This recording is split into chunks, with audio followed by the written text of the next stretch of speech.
the Rhoads Stadium filled to the brim. Tonight, one last chance to make a lasting impression. We've got the Volts and we have the Talons.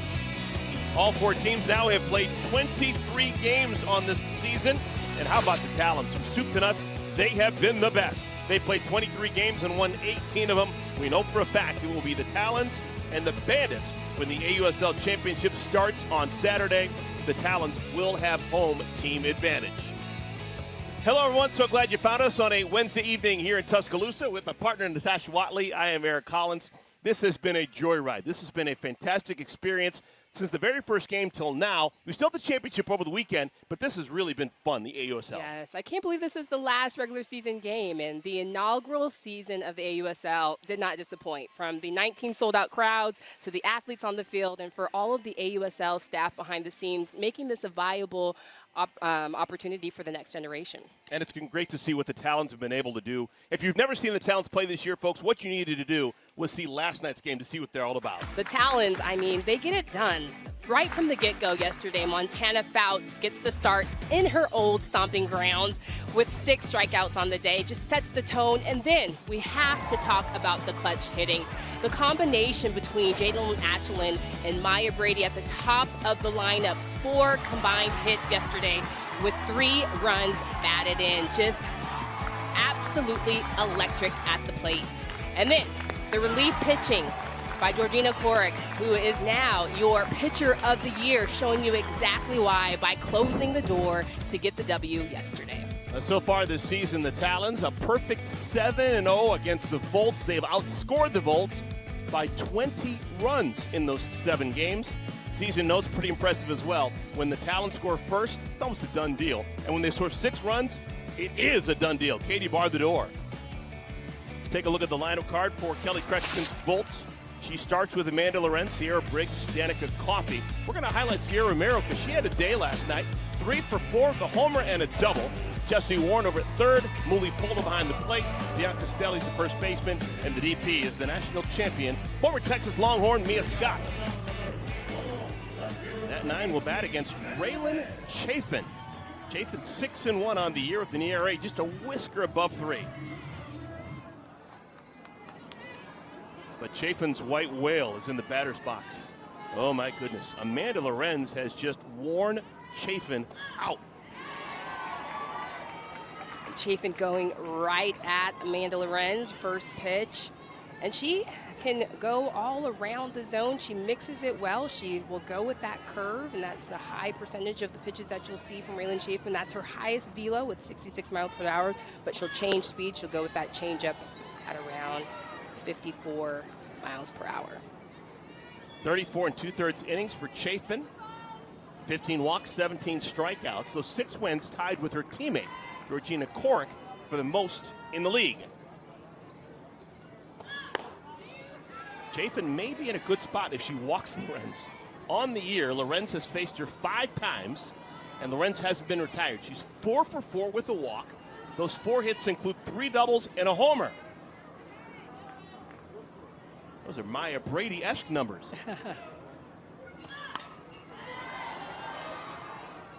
And Amanda swinging the hot bat. I mean, yesterday, not the at-bats that she would have hoped for, but in the last series, in the first game, had 2 home runs, 2 in 1 game versus the Bandits, so she's seeing it. 2 balls and 2 strikes to Lorenz.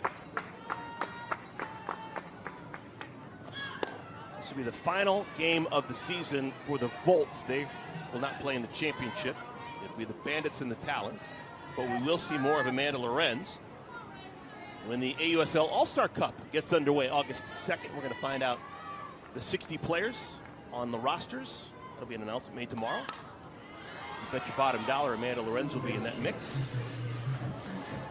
Yeah, just a fun player to watch, knowing last year she was the champ of the Champ Series last year. And so I'm sure she wants to get back and kind of redeem herself and get that championship again. Chafin has never retired Lorenz this season. Misses inside. What an at-bat for Amanda Lorenz. So leadoff walk to begin our ball game. And Amanda just going deep in that count, just Chafin working her in and out. She's working that two-seam out, working that curve in. That's some good eyes from Amanda Lorenz. Next in line, Sierra Briggs. We've seen Briggs as a member of the Blaze and a member of these Volts. Blaze are finishing off their season tonight in Chicago, Rosemont exactly, against the Bandits. Actually, right now, the Blaze on an uptick. They have tied the Volts for third place in the AUSL standings.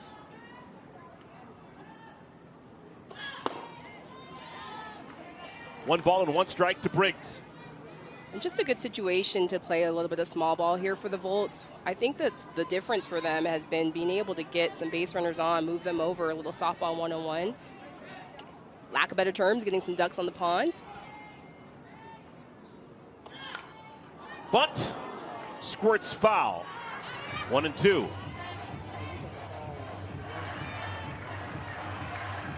Amanda was in motion. We saw caught stealing last night when the Volts weren't able to execute a hit and run.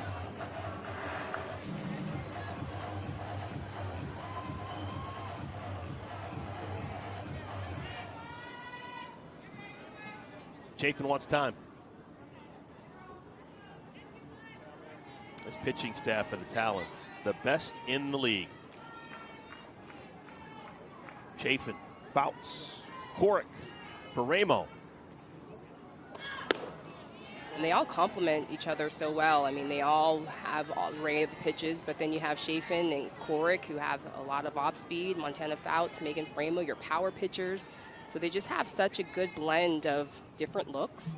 Mariah Lopez from the left side as well.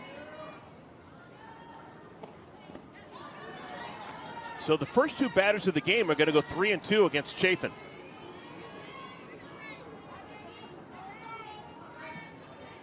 There's Montana Fouts coming back home to the place where she played 5 years of college ball.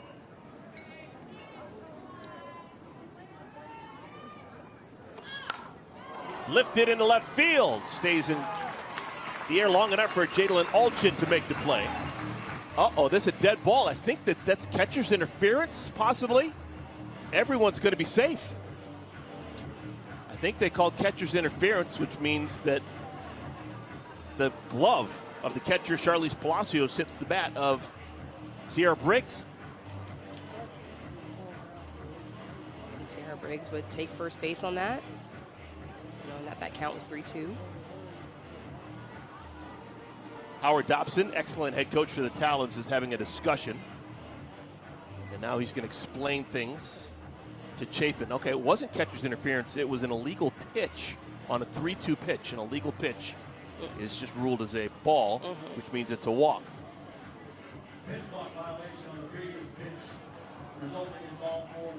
Oh, they announced a pitch clock violation. Got it.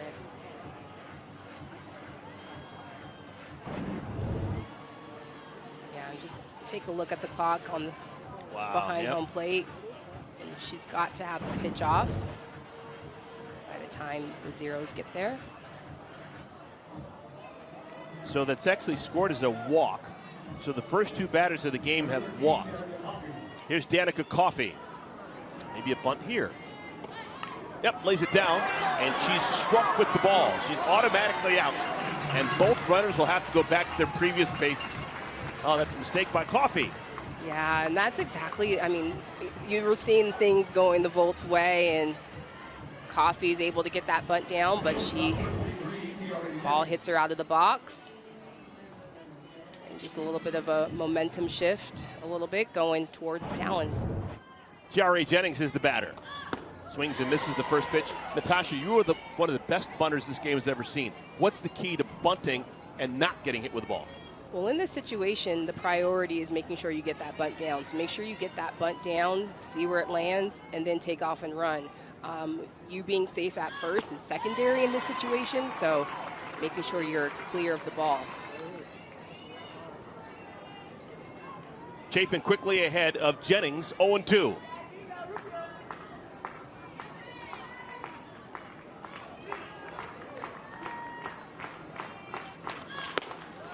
snap, throw it out at first, and back with the dive is Briggs.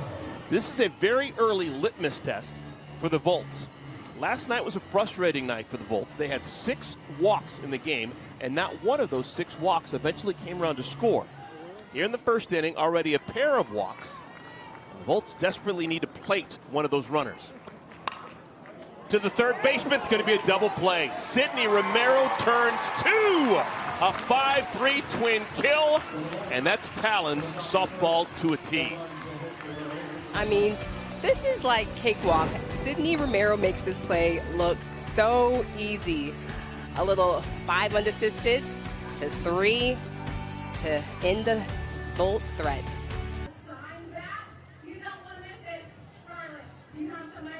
Bottom of the first inning, chance for the Talons to head to the bat rack. Let's take a look at Howard Dobson's lineup card. It begins with Maya Brady. She has played 5 games this year. She has hit safely in all 5 games this year. She's got 10 hits, 15 at bats. Alchin, Romero, Hannah Flippin, Caroline Jacobsen, Ali Aguilar, Bree Ellis is the first baseman, Charlize Palacios behind the plate, and the great veteran Victoria Hayward. She'll hit 9th out in right field today. Brady, for the second consecutive game, will bat against Sam Landry in the first inning. Landry's getting a do-over. She threw the first inning yesterday, only faced 4 batters, didn't retire a soul. Yeah, Sam Landry gets the do-over and says, hey, yesterday didn't go how I wanted it to go. So give me the ball again, coach. And Coach Kretschmann just showing the confidence that she has in her and gives her the ball again. Redeems herself today, hopefully.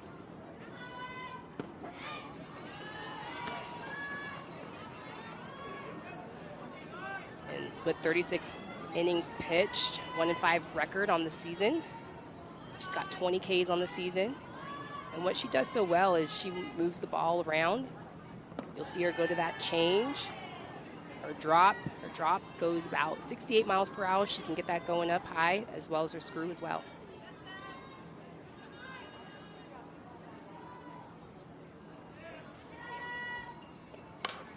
On the ground, softly right side. Sierra Romero throws out Brady. 1 down. Left fielder, number 90, Caitlin Alchin. And about 30% drop, 24% screw, 23% change. And she'll get her high swings and misses on that drop ball. Here's Jadalyn Alchin. Alchin playing out in left field. Swings at the first pitch and well out in front. Alchin is someone who probably needs to be talked up a little bit more. She was selected from the reserve athlete pool when Maya Brady was unable to play beginning of the season. She played like her hair was on fire. Hit close to 400, had 6 stolen bases, tied for the league lead. Then was taken off the active roster when Maya Brady came back. So you're like, oh my goodness, what's going on? Well, a couple of days ago, Sierra Sacco got injured, and all of a sudden Alchin is available to come back to the team, and it looks like she hasn't missed a beat. And you just think about, as an athlete, the ebbs and flows, the ups and downs. You're in, you're out, you're in, you're out. But for Alchin to be able to stay hot and to stay mentally locked in, it just speaks volumes to the type of player that she is. Final day of the regular season, no swing. Alchin is right on the cusp of a 400 batting average, right on the cusp of a 500 on base percentage. This is from a player who's taken from the reserve athlete pool. Basically a free agent, could have been signed by any team. She has been a revelation for the Talons. 3-2.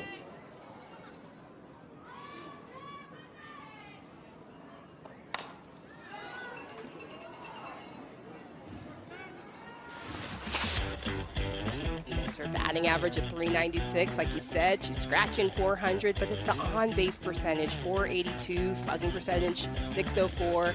And she's been able to do this all while coming in and out of the season and just been able to stay locked in. It's impressive. Did she check her swing? Yes, she did, and that'll be a walk. With that walk, she now is at 500 on the year in terms of on-base percentage. How about that for a table setter? Every other time she's come to the plate this year, for the most part, she's reached base safely against the best pitchers in the world.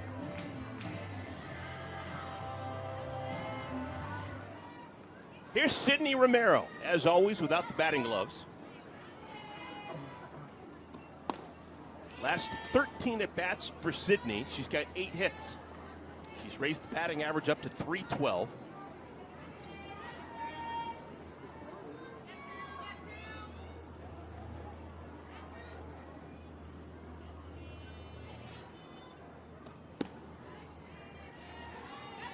And you can just tell when a player is locked in. We talked about it with Maya Brady, but just when these hitters, they're taking these pitches and they're just so sound when they're taking pitches. And we saw Sydney Romero last weekend in Salt Lake City, but she was just a hard out. When she wasn't getting hit, she was lining it out people and hitting the gap to gap. A couple doubles.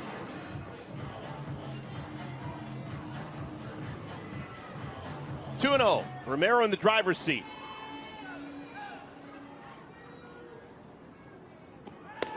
There goes Olchen. A delayed steal and a creative slide to get away from the tag of Jennings. I think the ball may have beat her, but Jennings able to slide her on the tag. And Olchen just gets a good jump on this. Take a look at her at first base, but just head down. First 3 steps are the most important, but also where she's sliding. She slides wide, goes in head first, and that just is a tough tag for Jennings to come up with. Off-speed pitch of beauty, 3-1. 8 for 8 stolen base attempts on the year for Olchen.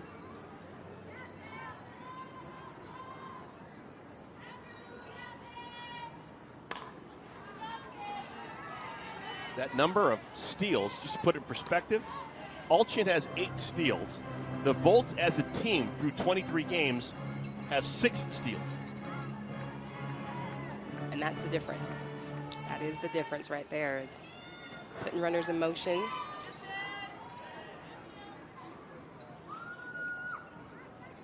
3-2.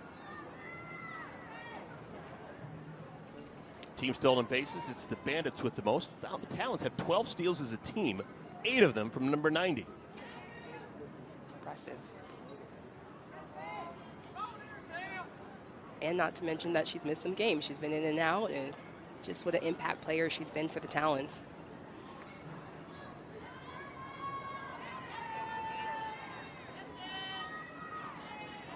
Landry taking her time.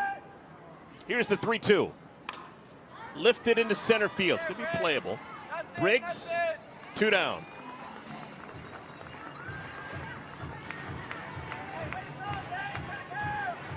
All right, so 2 down, runner on at second. Here comes everyone's favorite palindrome, the great Hannah Flippen. Flip getting a day off yesterday, first day off of the season. She had been the only player to play the exact same position every single game up until yesterday. She had her first day off from playing shortstop. I'll make sure she's recharged and ready to go. She's going to be super important for the AUSL Championship starting on Saturday. I'm not a betting man, but she's going to get a couple of hits today. After having the day off yesterday, she's refreshed. Fresh. Yep. She's definitely fresh and feeling good. 5:45 with runners in scoring position.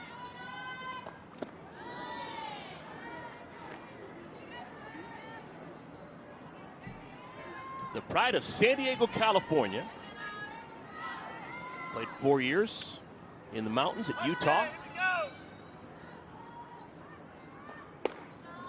She's been a pro here stateside for the better part of a decade. She's played internationally for Team USA.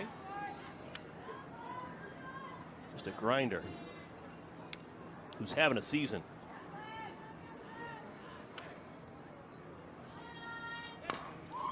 Two and two.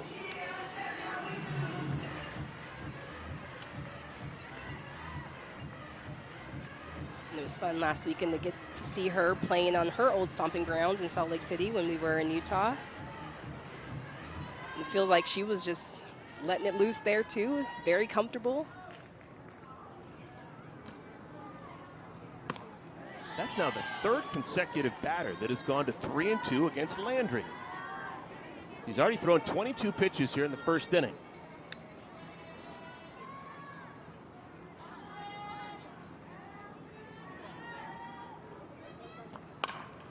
High chopper, Jesse Warren Shows off maybe the best arm in the entire AUSL to throw out flipping at first.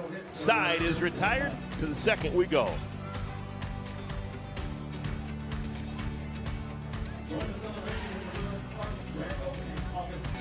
The Athletes Unlimited Softball League is sponsored by Poppy and IMG Academy. The Denny Chimes, campus of the University of Alabama, Tuscaloosa, Alabama. We're just a skosh away, other part of campus. Rhoads Stadium here on a Wednesday evening. Not nearly as hot as it was last night. We had an afternoon shower that changed everything. I think it also took some people off the berms out there in right field. Maybe a little bit muddy, maybe? Who knows? You're sitting on the brick, yes. Grass, maybe not so much. Chafin beginning her second inning of work, thrown to Sierra Romero. And Sierra keeps the beat going. That's her 4th hit of the series. She's got a leadoff single. Sierra Romero just seeing the ball so well, and as we get late into the season, we're starting to see these swings develop and get a little bit stronger. But stays in her legs, that's a changeup. She holds her hands and trusts her hands. Here's Jessie Warren. Just like Sierra Romero, she was hot yesterday. Jessie, sneak attack bunt. And she saves. I love it. Jessie beats it out. That'll be a single.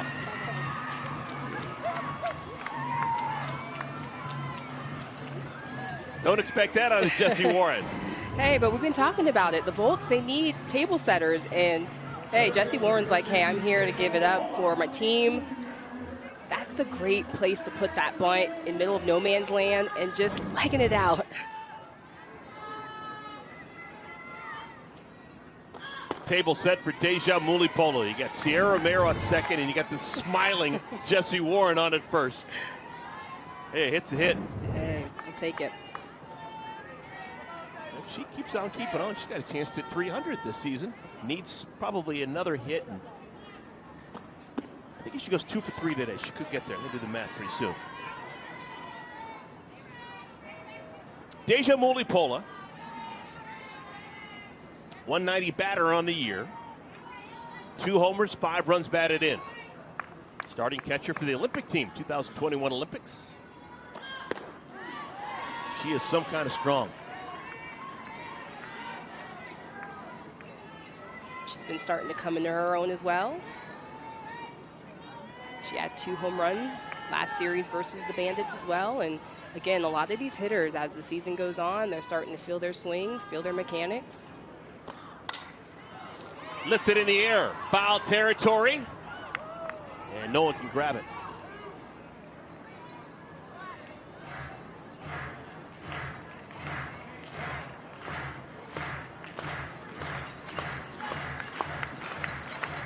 Raylan Chafin has not been perfect. She walked the pair in the first inning, was bailed out with a great double play turned by Sydney Romero. Now more trouble here in the second inning. Back-to-back singles, Romero and Warren.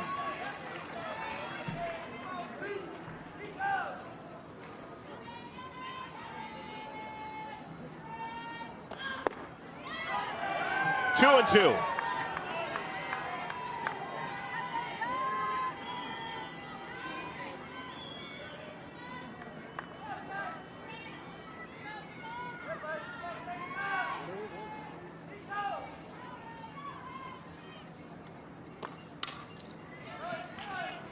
I keep noticing the clock, but Chafin's just taking a long time to get that pitch off, and she's getting real close to that time clock every single time. But staying within herself, not rushing, but remembering that first inning she got called on that.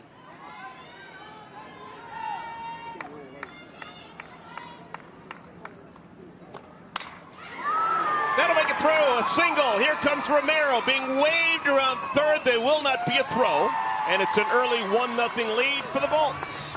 3 consecutive singles.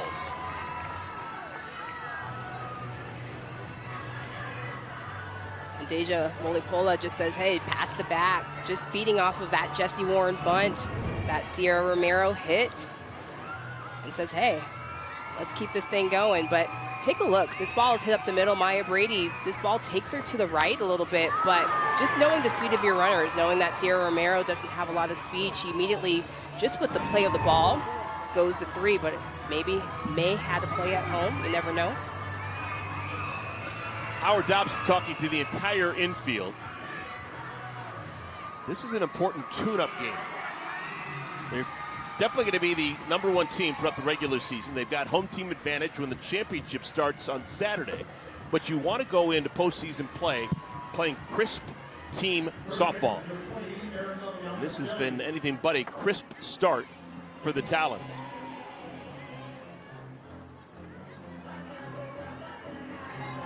Still nobody out, 3 consecutive singles. Romero, Warren, Mulipola. And here comes Erica Piancastel, who homered yesterday. She lays down a bunt and it's foul.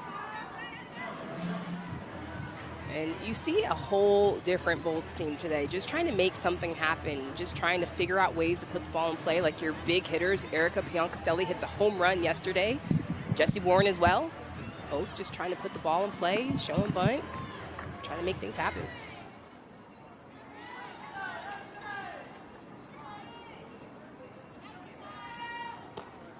Off-speed pitch, a beauty. 0-2.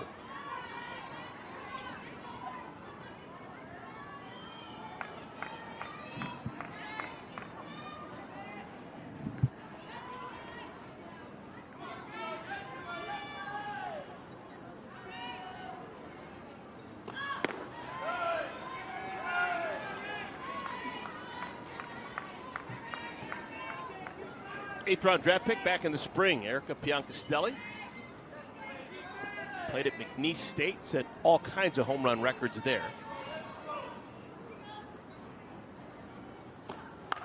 On the ground, that'll make it through. Another base hit for the Volts. That's now 4 straight second-inning singles for the Volts. It almost seems just tempo-wise for Chafin, it's almost as if she's trying to get a grip. It's just trying to figure out the signs, but you can feel the tempo of the game for the Talons. It's just a little bit slow right now. Well, early action, a righty and a lefty in the pen for the Talons. Megan Faramos, the right-hander. Left-hander Mariah Lopez. Here's Mia Scott. Swings to the first pitch. A gapper. Against the wall. 1 run scores. Another scores. It's a 3-0 lead for the Volts. And the Volts, they came to play today. They came to get some action. The last regular season game, they said, hey, we're going to take our swings. Mia Scott swinging that first pitch. Hitting's contagious. And this pitch is just plated over the heart of the plate, but Mia Scott takes this left center and picks up 2 more runs. The Volts up 3-0. And now Amanda Lorenz, who has never been retired by Chafin all season long, is the batter. Amanda is 4 for 4 with 2 walks against Chafin.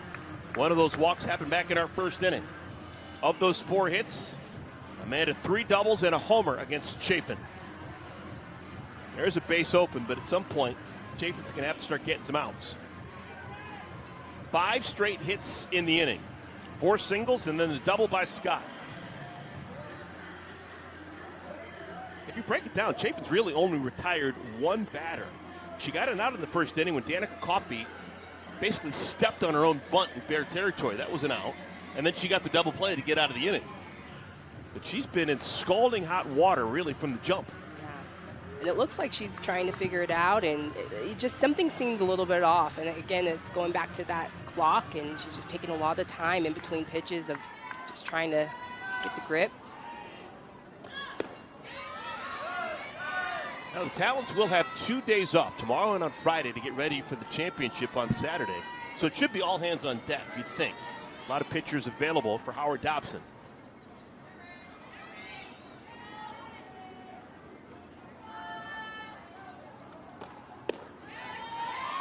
Two and 1.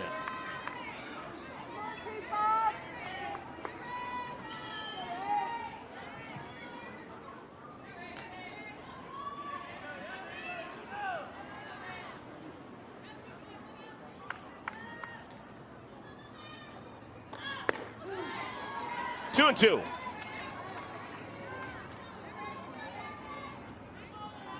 Lorenz has never been afraid to swing with 2 strikes. Still uber aggressive.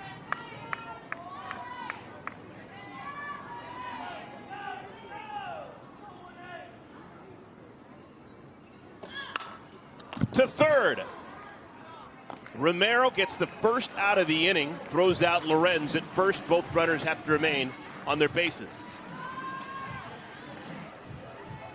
Lorenz is beating herself up a little bit. Just a missed opportunity to blow this open. Here's Sierra Briggs. Walked against Chafin back in the first inning. Infield moves in. Briggs has got a ton of speed. Fouls that at the plate. 0-1.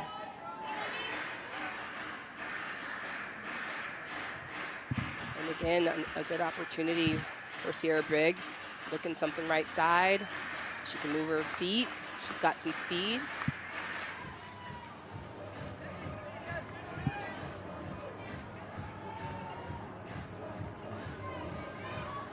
She does well with runners in scoring position. 5 for 9 runners in scoring position on the season. But she's going to have to battle now. Down in the count, 0-2. Maybe Chafin's found something. Seems like her tempo's working a little bit quicker now.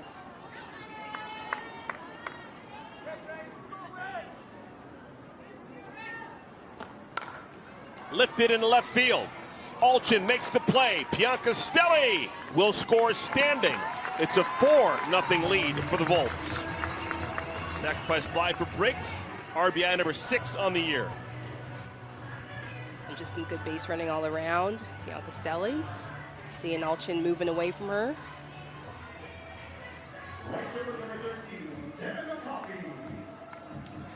So Danica Coffey will try and keep the inning going. Coffey stepped on her own bunt back in the first inning. 0 for 1. Takes down low.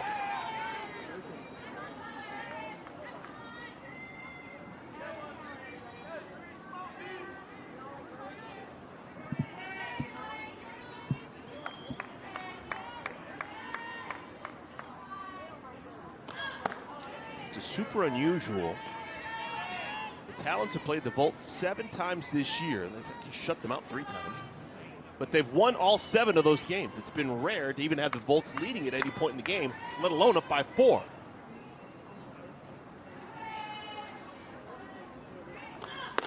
Well, you just think that this point in the season, it's the last regular season. Like, you have nothing to lose, right? You're the Volts. Hey, you know, I'm going to go out. I'm swinging big. I'm going to be aggressive. What do we have to lose at this point in the season, right?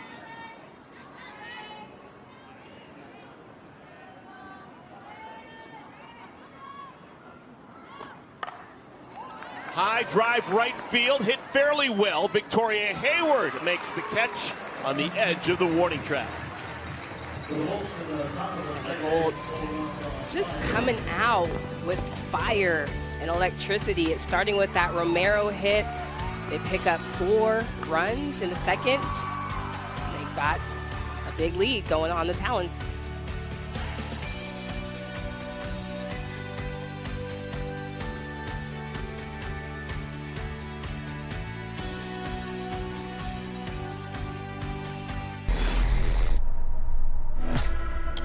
The time is right now.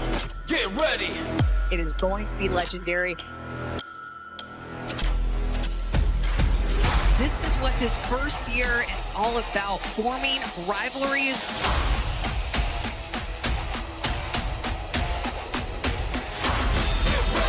Bandits, Talons.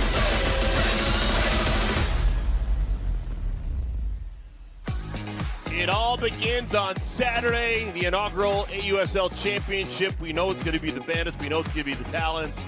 First game will be Saturday, 3 Eastern time on ESPN. Sunday, that game will be at 2 Eastern time on ESPN. And then Monday, an if necessary game, that'll be an evening game.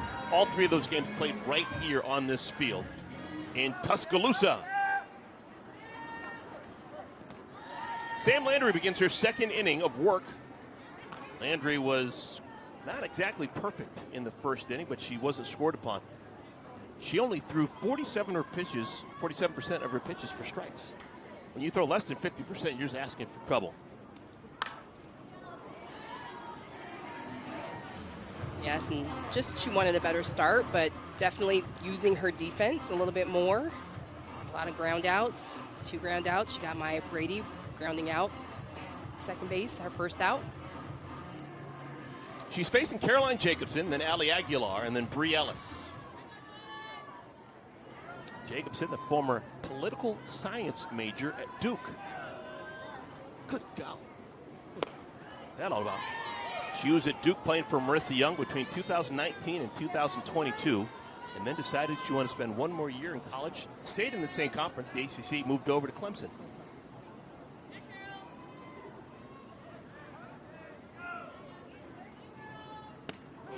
That's a beautiful pitch. 2-2. That's that change. Sam Landry will go to that any count. Very confident in that pitch.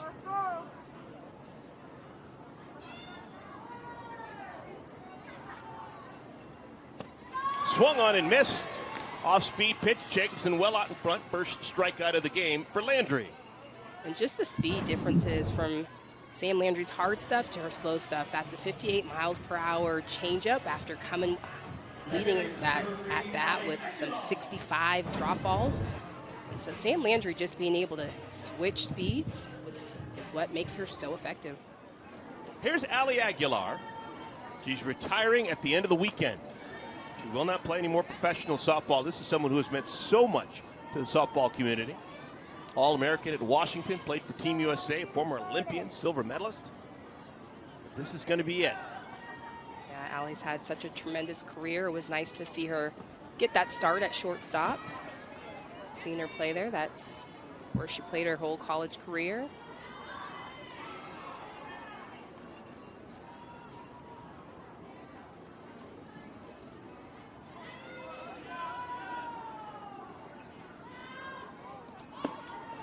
Went too far, tried to bunt that ball, and it actually just came up empty. So it's a strike, 2-1.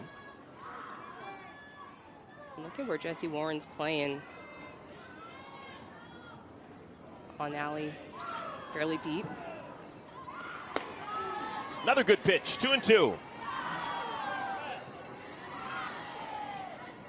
Yeah, and that's why she showed bunt. Jessie Warren giving her a lot of respect, but Allie trying to read the play.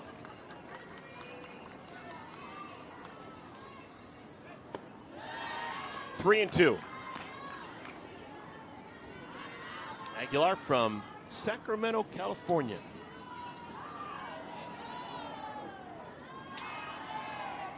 Fourth time that Landry's gone to a full count against the Talon hitter. And she walks her.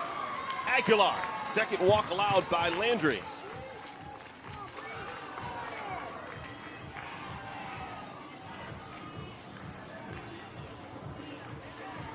I know no one wants me to talk about it anymore, but I just find it interesting that Landry's always pitching with tape on her finger. I just can't get over how that wouldn't be an advantage. You could manipulate the ball more with that type of tacky surface.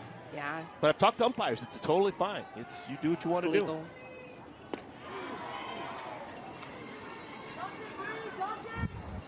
I think just with help with just sweat, being able to get a grip.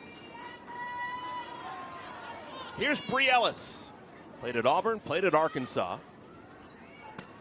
She's got a nice welcome both games now. She's played here at this Rhoads Stadium in Tuscaloosa, where she played as a visitor in college. Pretty good spring for her, 26 homers. Collegiate Player of the Year.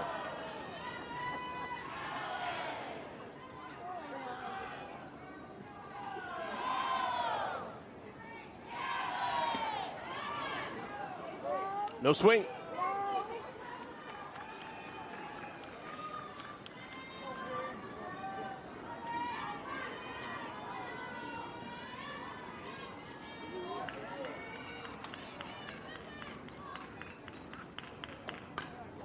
Oh, oof. Swung at a pitch and hit it off her own leg. Yeah, those hurt. That was Landry's screw on the inner half. Yeah, just take a look at this. Pitch is moving in on her. Just foul tips it off her thigh. Ugh.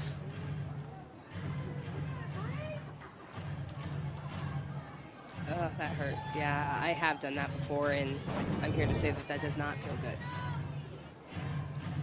Is she definitely have a bruise? Oh, yeah. That's a bruise. Oh, that's worthy? definitely a bruise. Okay. Yeah. That was straight bat to skin. Yeah. Landry's 1-2. We have seen over the last couple of days, we saw this Talons team play out in Salt Lake City. Ellis does seem to be way out in front frequently, fouling balls down the left field line. Yeah, just timing, trying to get timing down. And right now you can see her trying to let the ball travel. You see her foul tip it to the right side. Just trying to let that ball get deep. Well, Howard Dobson clearly sees something there and feels she's going to be important when the championship rolls around on Saturday. She's gotten consistent at bats. They have other options, but he believes that she's going to come through when it matters most. Again, way out in front. Yeah, when we come early and we're seeing BP, just how the ball flies off of her bat, she's got so much power. So it's like if she runs into one, it's going. And so definitely that confidence that he has in her. Just trying to get that timing down.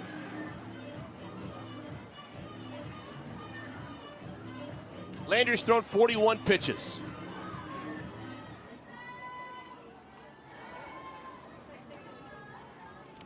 It's another full count.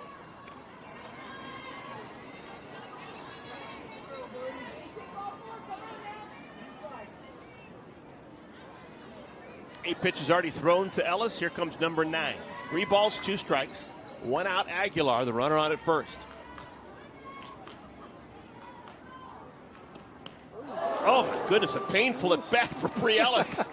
Good golly. Oh, man. She hit herself and then got hit by Landry. Oh, that's tough. Yeah, that's tough. And that's that screwball from Landry, again, trying to set her up on that inner half, trying to jam her up a little bit. This one just gets right at her. Oh, man, no pad.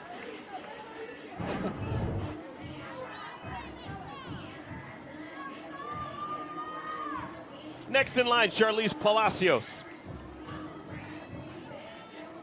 Charlize yesterday 1 for 3 with a double. Batting average of .262. Couple of homers, 7 runs batted in. Proud younger sister of Sachelle Palacios, who was a pro for many years with Athletes Unlimited.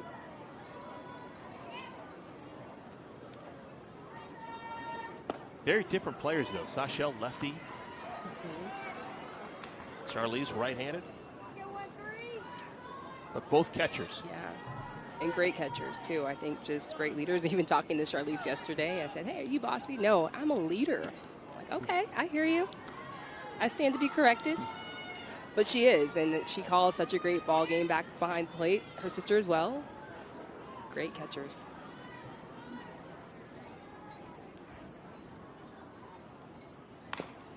Fouled at the plate, 1-2.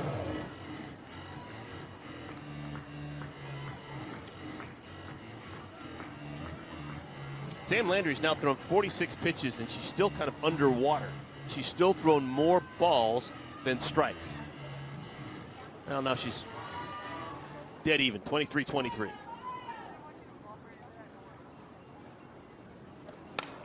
On the ground. They get the out at second. Jennings goes to Romero. That's the second out. And runners on at the corners now. I thought that maybe the play was going to be at third.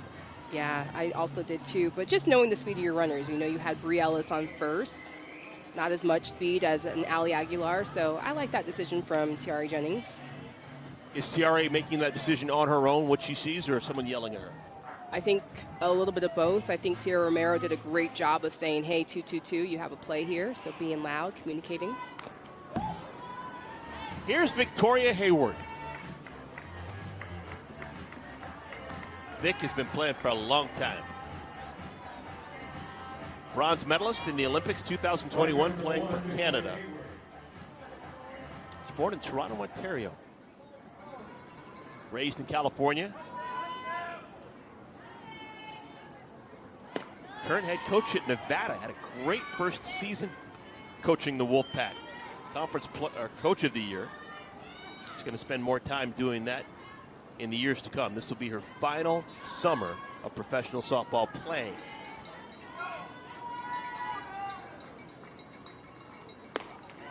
I just love the story behind her being the first athlete to sign with Athletes Unlimited and wears #1 because of that. And so just her impact on this league, and for her to leave it better than she found it, I know that she stands real proud today. From the jump back in 2020, counts now 2-2. Athletes Unlimited has both been about the empowerment of the athletes, making your own decisions. And Victoria, as a member of the PEC for so many seasons, was vital in making all these decisions that has now led to a flourishing AUSL. That is a fair ball. Stepping on the bag at first is Piancastel, and the side is retired. So the Talons, they threaten but do not score. It is a 4-0 lead for the Bolts.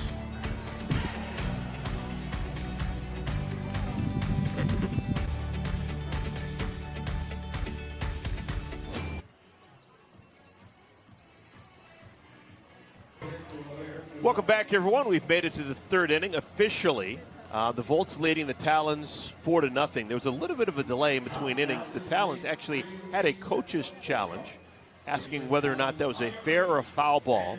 Victoria Hayward hit a bouncer down the first base line that was ruled fair. Take another look. It's where it crosses the bag. We're not talking about the orange part. We're talking about the white part of the first base bag. Still fair. And not exactly sure when it went over the bag because Piancastelli's behind the base. Right. But it was ruled that the call on the field stands. So instead of a foul ball, it is an out. And it'll go to inning number 3, and a new pitcher comes on for the Talons. Megan Ferramo is going to get some work here. Final game of the season before the championship starts on Saturday. Yeah, and a little surprised. I thought we would see her get the start today, but I think Coach Jacobsen just trying to get his whole staff some innings. And Megan Ferramo, 37 3/3 inning pitch. This is her 12th appearance. Has 33 Ks on the season.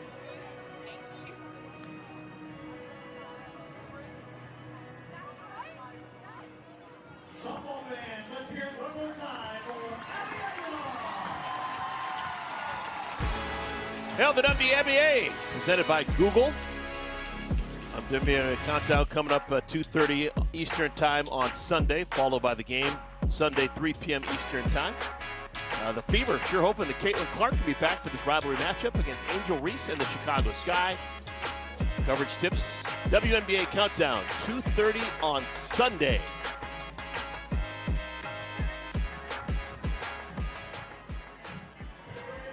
Okay, Ferramo will face Jari Jennings, Sierra Romero, Jesse Warren here in the third inning.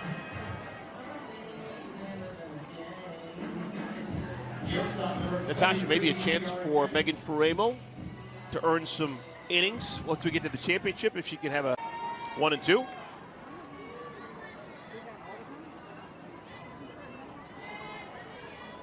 Ferramo, one of the hardest throwers in the league this year. Looks the part. There have been a lot of great pitchers with that frame. Bounced foul. We'll do it again. Ferramo has been making strides, Natasha, as the weeks have gone by. First 4 appearances, she was hit pretty well. But the last 8, much better. Yes, and what sticks out most to me are those 23 Ks. Just a power pitcher. She's tough. She's got stamina. She can last a long time. She can start and finish games. Called strike 3. Ferramo strikes out Jennings. So one batter into her experience, and Ferramo's already done something that Chafin couldn't do. She strikes someone out. Yeah, and that's what she does. She's a power pitcher. This is that drop on the inner half, and Tiara Jennings was looking for something on the outer half. Ferramo just sneaks one on the inner half. Here's Sierra Romero. Sierra 3 hits yesterday, singled and scored in the second inning tonight. She's overcome a lot over the last couple of years to keep the dream alive. Had a knee injury that kept her out a full summer a couple of years ago.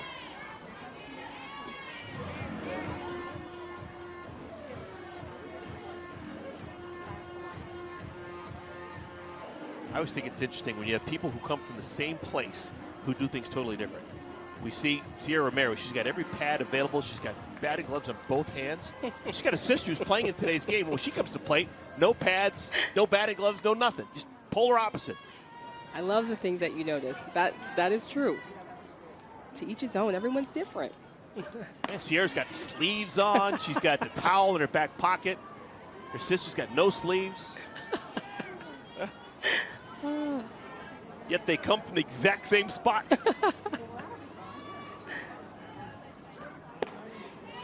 Well, you can say that they're both ballers.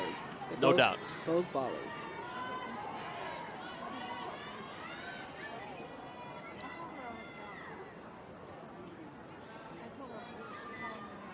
Yeah.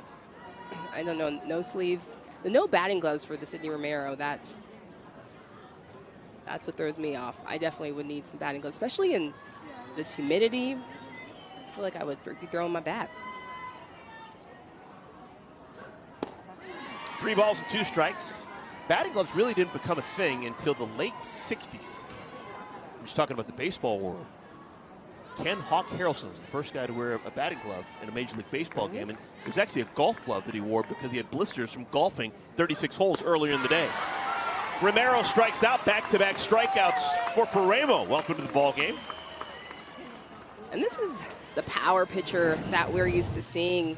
Megan Ramo just rearing back. This is that curve on the outer half, and Romero can't even catch up to it. And that side eye at the end, like, dang, that's some wicked stuff. 2 strikeouts for Ramo. Here's Jesse Warren. Ball hit the bat, 0-1. Jesse Warren, homer yesterday, singled and scored back in the second.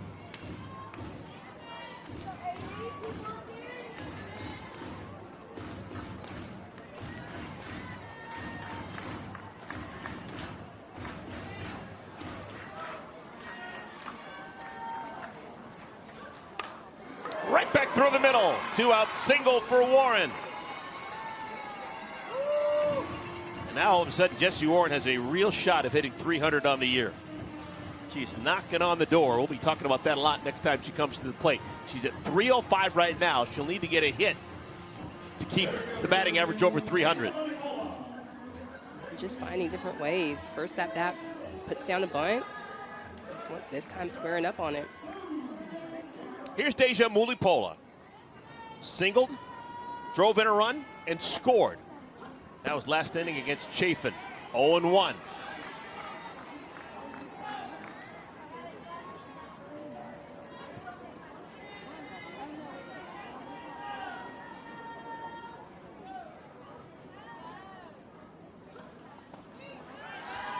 Mulipola, in my opinion, some of the best power in the AUSL. You go back a lot longer than I do, Natasha. When you think of the best power to ever play this game, I'm just throwing it out there. Is it Stacey Newman? Is it Crystal Bustos? Who's on your short list of the best, the most impressive power? The first one has to be Crystal Bustos. Off the thumbs. That'll fall. Another base hit from Mulipola, first and second.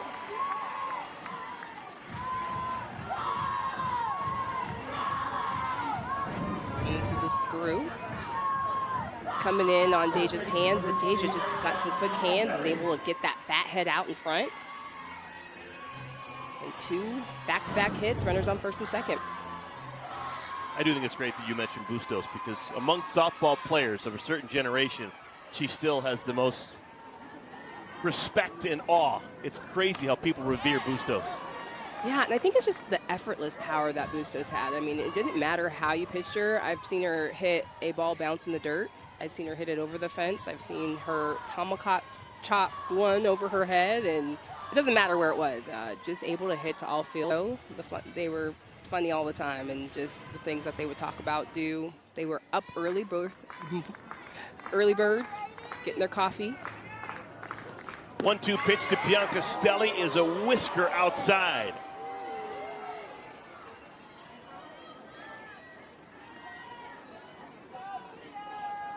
Romero is sailing along. She strikes out Jennings and Romero to begin this inning, but singles to Ward and Mulipola.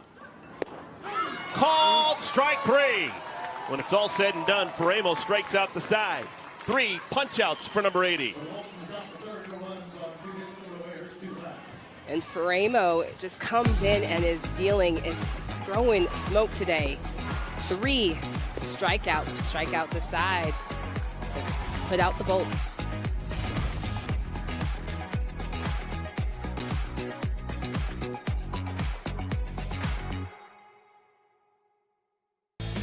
One of the best power hitters of her generation, Piancastel, doing what she does best yesterday. A home run over the left field wall. All smiles. Plays with such joy. Always has been.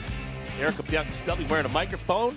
We're going to get a chance to talk to her right now. Erica, how you doing? Must be nice to get that homer yesterday off your back. Oh my goodness, that felt amazing. I needed that. Hey, I've seen you play for many, many years. All-American at McNeese State. You played in Japan. You played at Athletes Unlimited forever, the Italian national team. But I've never seen you play first base. What's up with you playing first base? Have you done this before? I have not done this before. There's a first time for everything here. Just grateful to get the opportunity. Erica, where do you prefer to play? Behind the plate, outfield, first?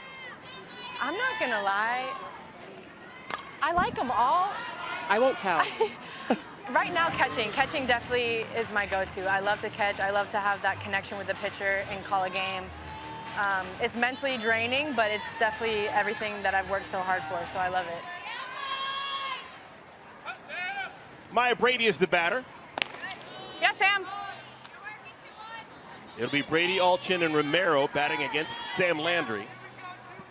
So talk about your adjustments at the plate. So yesterday you got a hold of that one, and it looked awesome. I know it felt good. Oy. Oy. Oh, Brady's grilled in the ribs. That doesn't feel good. I can't breathe for her. Yeah.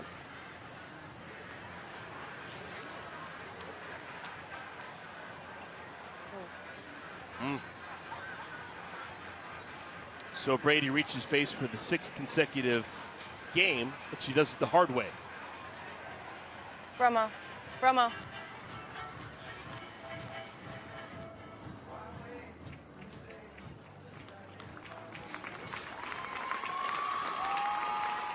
All right, Brady is going to make her way down to first. She'll get as much time as she needs. I think I saw a smile. Yeah, that was a tough one. And this is a curve, but that's just right into her side. That's just a hard place to get hit too. All right, we're talking this half inning with Erica Piancastel. And Erica, you may not know this, but you have something in common with Maya Brady, who's on the first base. Both your moms were great players back in the day. Yes, shout out to our moms. I would not be here if it wasn't for her.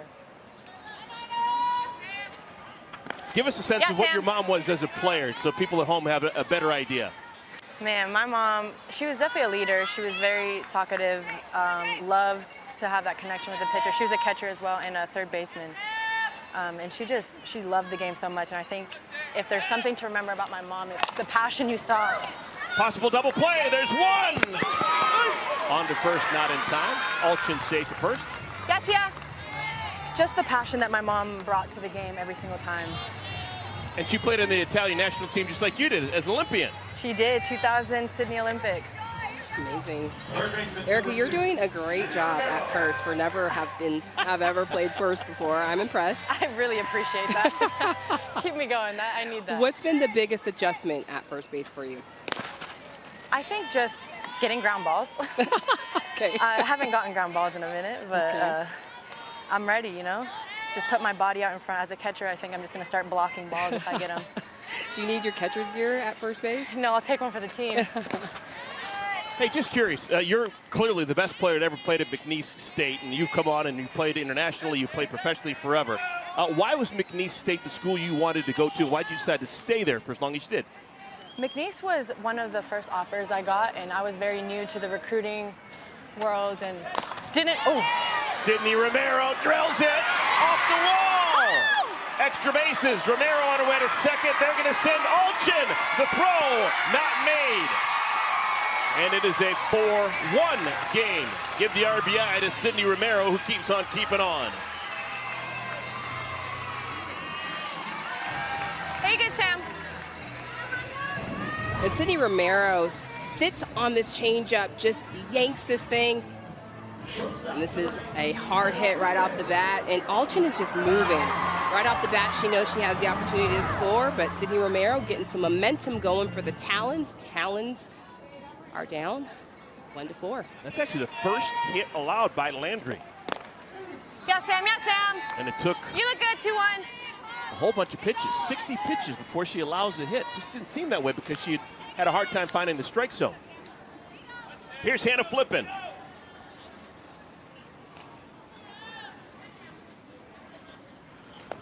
So Erica, talk to us about AUSL this year. How was it going through it? AUSL has been amazing. I came a little bit late from playing in Japan, but the minute I got here, just being in a team environment and being able to just play the top level of softball in the States, and the fans, man, the fans have been amazing. And it's just been so fun, and this is what it's all about. So I'm really excited to be a part of the first season, and I know that it's just going to keep getting better and keep getting stronger and keep growing. Now, you played in Japan. Natasha's played in Japan. What's the main difference between playing pro ball in Japan as opposed to playing pro ball here in the States? I think just the way they play the game. They play the game entirely in a different way. They're just more short game, quick, more about, High and deep off the bat of Caroline Jacobsen. Gone! A two-run homer for Jacobsen. And we've got a ball game again.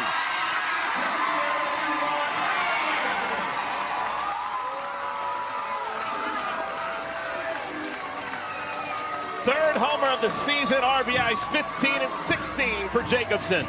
And Caroline Jacobsen, this is no better time to rope your third home run of the season. And this is just an elevated pitch. She just gets underneath this, lifts this thing right off the bat. This thing is out of here. Caroline Jacobsen gets this into a 4-3 ball game.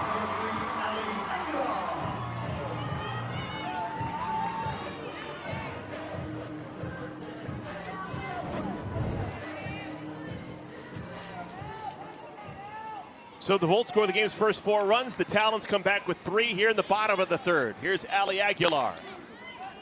Called strike to Aguilar. When you're over in Japan, do you have to change your game, Erica? Do you have to kind of become a player that you're not? I know you've always been a power hitter, but is that still valued over in Japan? I think offensively, I definitely remain the same. They want the power, that's what they're searching for, so I just get to do my thing and have fun playing. I think defensively, it's definitely made me grow as a catcher and just calling the game in a different way. And I've grown so much and learned so much from my teammates and on the defensive side. Bouncing bar, Jennings over to Piancastel. Good job, Erica Piancastel. Erica, thank you for your time. Yep, thank you, guys. Good job, Erica. Side is retired, but a 2-run homer by Caroline Jacobsen. Caroline Jacobsen just coming up big, getting the Talons back into this game. Brings the game to 4-3.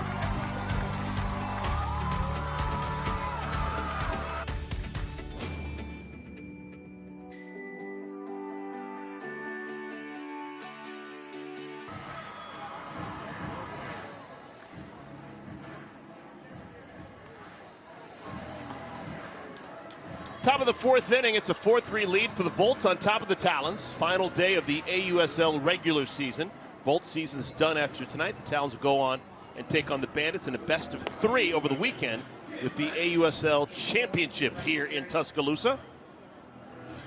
With Natasha Watley. My name is Eric Collins. Glad to have you. Last night, the Talons won by a score of 6-4. If they win tonight, they will have swept the entire season series from the Volts. This is the 8th game. Talons currently 7-0. Well, the Roadhouse opened in 2000. We play on natural grass. All dirt infield. Second largest on-campus stadium to only Love's Field in Oklahoma. Oh, that's a nice little fact there. This is beautiful. This is my first time in Rhoads Stadium, and I'm impressed. I love it. I'm having a hard time. You've never been here before. I know. I mean, I was trying to figure out why. Didn't play in the SEC. USA team, we didn't play here. Furthest we came in Alabama was Birmingham. Well, welcome. Yes, thank you. Welcome. Thanks, Eric. Patrick Murphy's been the head coach for a long Okay. time, close to 25 years now. Came in as an assistant coach. He's been the head coach since, I think, 1999. But a lot of great players, actually the first great players down the third base line. Kelly Kretschmann. Kelly Kretschmann was the first, not only Alabama superstar, but the first SEC superstar. And I am familiar with her. And just thinking about her, she bleeds crimson red, and all she talks about is coming to Alabama and the impact that it's had on her. Mia Scott fouls it right side. There is Kelly Kretschmann. There she is. Kelly Kretschmann not only played 4 fantastic All-American years at Alabama, but then she played for Team USA in the 2000, 2004, and 2008 Olympics. Yep. And she played forever as a professional here stateside in the NPF. Played into her late 30s. Yep. And was unbelievable at that age. Yeah. Also played a little bit over in Japan as well, and so she did it all. She played everywhere, and that was one of her things, is like, I'm going to play until these wheels fall off. I gave her credit for one too many Olympics. She played in 2004 and 2008. Mia Scott works a leadoff walk. So Scott is aboard against Ferramo. First walk allowed by Ferramo. And back to the top of the order, Amanda Lorenz.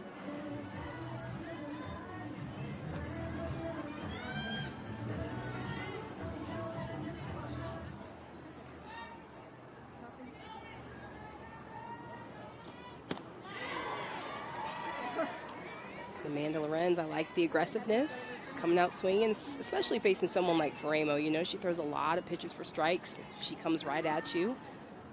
So swinging big, first pitch. Shows bunt. Taps it foul, 0-2.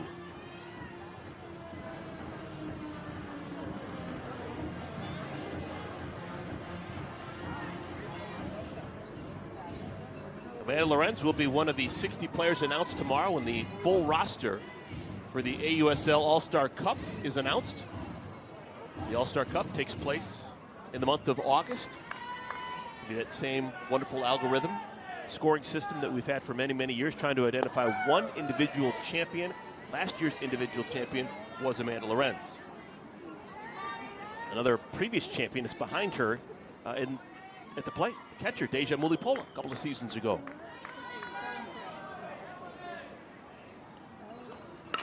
On the ground, Aguilar lets it eat her up. Everyone's going to be safe. Scott scoots all the way to third. Runners on at the corners.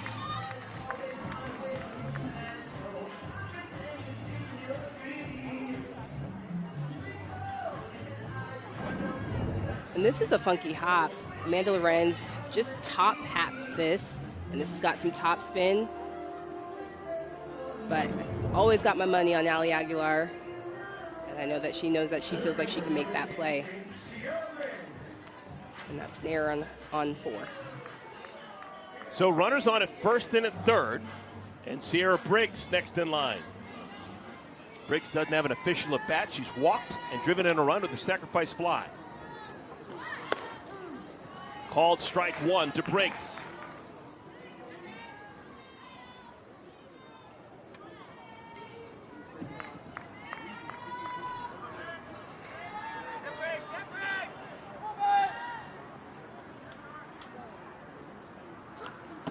Ooh, looked like a little butcher boy. She was going to take a half swing and chop it through the left side. Yeah, she choked up on the bat, running through it. Just trying to get a little bit more bat control.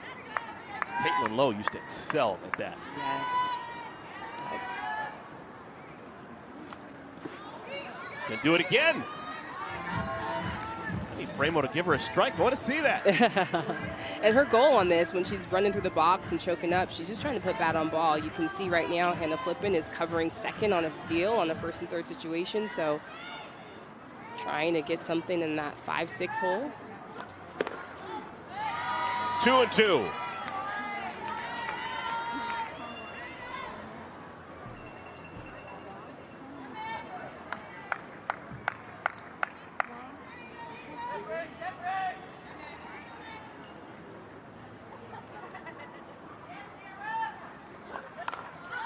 Little flipper to left field. Alchin makes the play. Scott bluffs. And a good throw home. So a good decision by Scott. Runners still at the corners with one out now.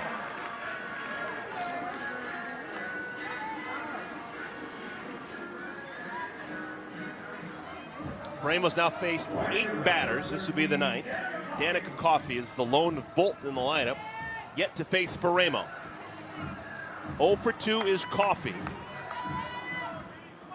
Stepped on her own bunt in the first inning and flied out to right in the second.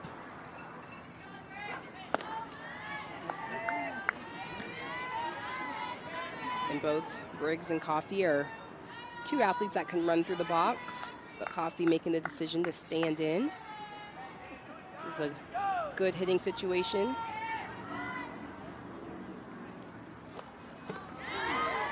Couldn't quite pull the trigger. 1-1. And in this situation, looking for something, trying to get something to the green. Thinking line drives.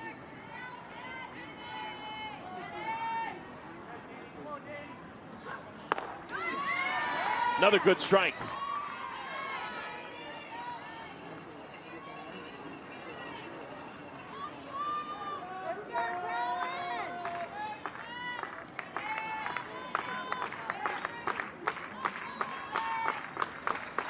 Runners going. They throw through. And Lorenz is safe. That is a rare, successful steal for the Bolts. They had been 6 for 14 on the year. Well, good timing. I mean, take the risk right now. You've got the lead. Be aggressive. Get some runners in motion. Get some things happening for the Volts. And Amanda Lorenz gets in there. 2-2 pitch. On the ground. Aguilar muffs it. Has enough time to get the out at first, but a run scores. One clean, but they get out number 2. And the lead for the Volts goes back up to 2. It's a 5-3 score. And just a good job by Ali Aguilar just to stay within herself and still get that out, make that play. Tiare Jennings.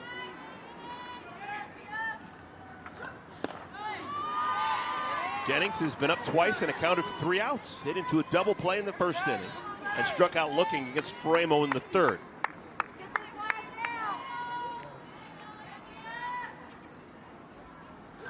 She's had a bunch of opportunities with runners on in this series alone. She's made the last out of an inning 3 times yesterday and once already today. This series 0 for 4 with runners on base. Way too good of a hitter for that trend to continue. And that's the pitch she felt like she was on. That's that changeup. 6 for 19 with runners in scoring position, but this is where she shines.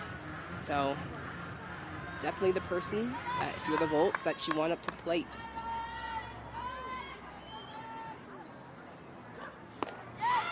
Oh my goodness, Ramos wanted it. Yeah, and that's a 71 miles per hour curveball. They have stayed away from her.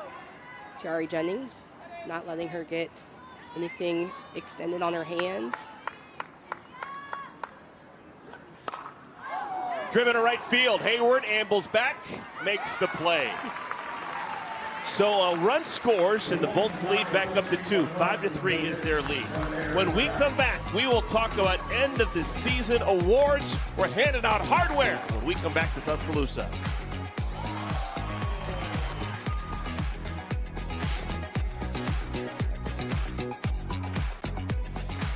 For the game, some acknowledgement of a job well done. Pitcher of the year, Georgina Korick. Defender of the year, Hannah Flippin. Both playing for the Talons, both very proud of what they accomplished this year. These are some other award winners. Erin Koffel, and hitter of the year, she's had a year and a half. Anna Gold, rookie of the year, everyday third baseman for the Blaze. Pretty cool. Yeah, and these would be my picks as well. I feel like Anna Gold last weekend, just my jaw was dropped to the ground every single time the ball was hit to her, even when she came up to the plate, doing some good stuff. But just some all-around talent. We still have the MVP yet to be announced. We'll have to wait until Saturday for that. We have our picks, for sure.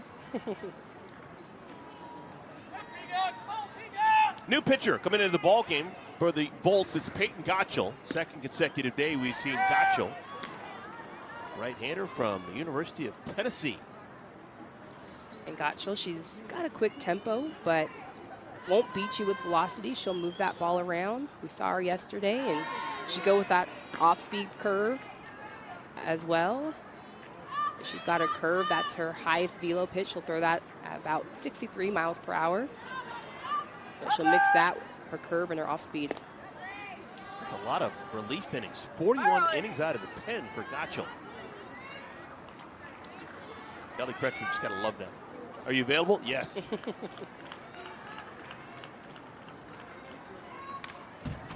Yesterday, Gachel came on and threw 3 innings, needed 54 pitches.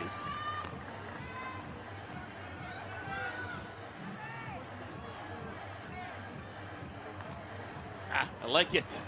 Told you she's a fan favorite here. Bring Ellis.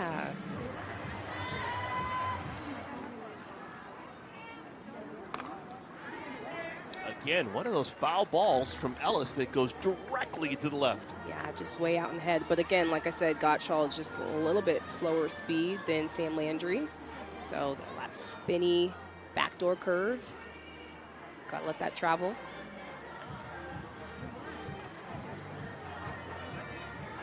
Three balls, 2 strikes to Ellis. Will be followed by Palacios and Victoria Hayward. Bottom third of the order for the Talons, down by 2. Swung on and missed. Gachel gets a strikeout.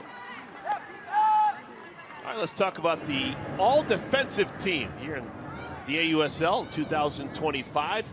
Outfield of Alchin, Sierra Sacco, Corby Otis. Those are 3 young players. Infield of Jesse Warren, Hannah Flippin, Aaron Koffel on a Gold is one of the corners. And Palacios, who's batting right now, is the all-defensive catcher. Solid team right there.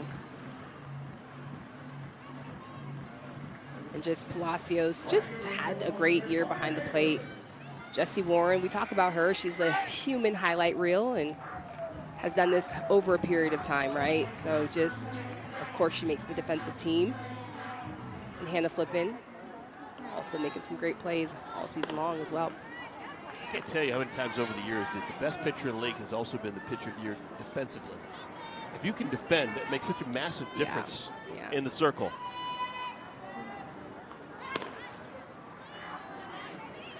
Remember we used to talk about Alicia Ocasio as a defender. Jenny Finch could really defend her position in the circle. That's a good one. Lisa Fernandez. I mean, defenders of all defenders.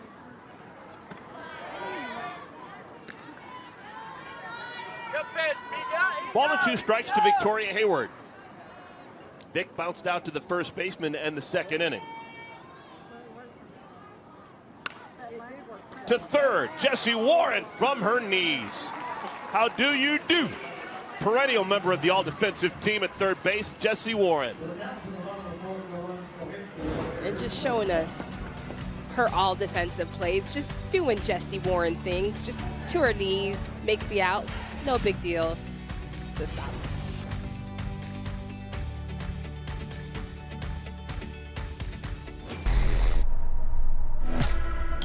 The time is right now. Get ready. It is going to be legendary. This is what this first year is all about, forming rivalries.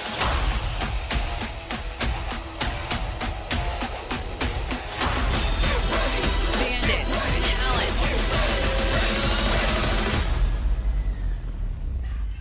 All begins on Saturday, best of 3 championship. The AUSL championship between the Bandits and the Talons, and nothing's been decided. Flip a coin every time these 2 teams played. They played 8 times, Natasha, with both sides winning 4 games.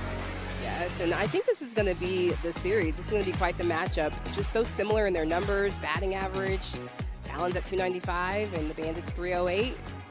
And also the pitching staffs are both too. I think we're going to see some good all-around pitching.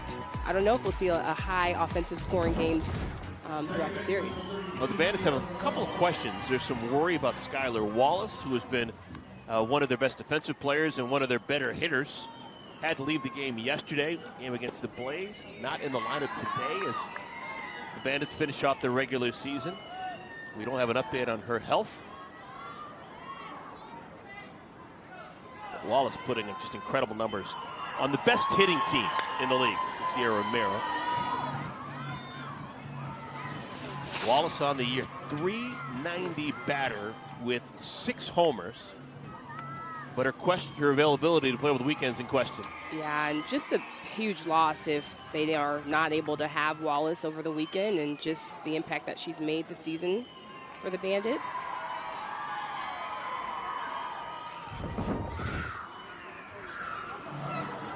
Megan Framo beginning her 3rd inning of work. She'll face Sierra Romero, Jessie Warren, and Deja Mulipola. And the beat continues for Romero. She is now 2 for 3. This after going 3 for 4 yesterday. And this 5 through 9 continues to be superb for the Volts tonight. And Romero just getting it done. She's seeing it big today and just trying to have some big swings, aggressive swings, and gets the payoff. Romero, Warren, and Mulipola, the 5, 6, and 7 hitters, all have at least 2 hits today. Then you got Erica Piancastel, who's got a single, and Mia Scott, who's been aboard twice with a double and a walk. That's the bottom 5 hitters in the lineup. We're going to have a pinch runner. Sis Bates, welcome to the game. Sis will be on at first, replacing Sierra Romero.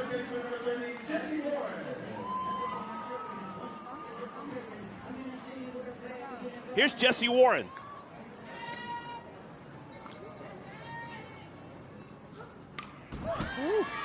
Jessie came to the plate with a smile on her face. She began the day hitting 281.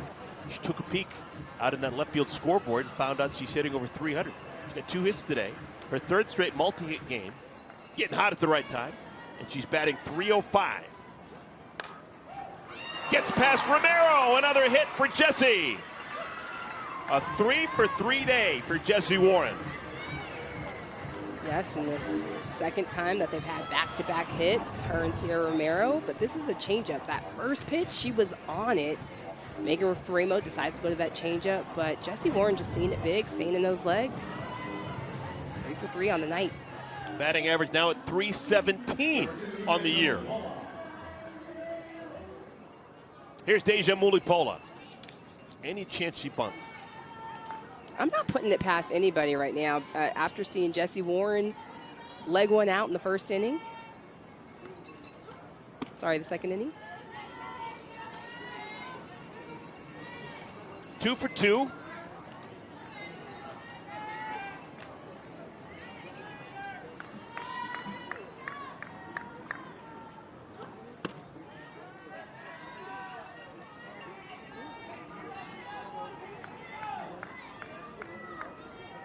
Bates on at second, Warren on at first.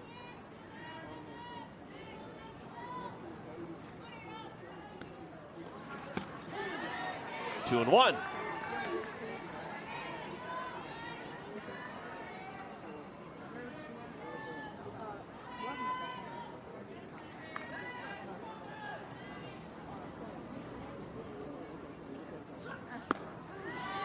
Another good strike.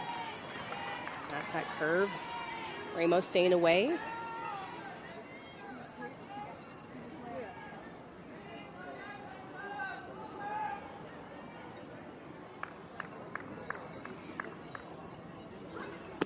Swung on it, missed. That's the second out of the inning. Make it the first out of the inning. And that is just straight fire, smoke. That is a 72 miles per hour curveball moving away from you. And Mulipola could not catch up. That's the 4th strikeout of the night for Megan Framo.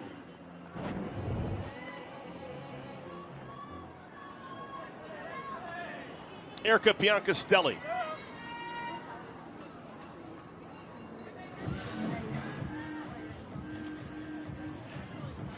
Had been a little bit of panic for Erica heading into yesterday's game. Hadn't hit a homer all season long, which is just so foreign to her. Just enormous power everywhere she goes. She's hired and paid because of the home runs that usually follow.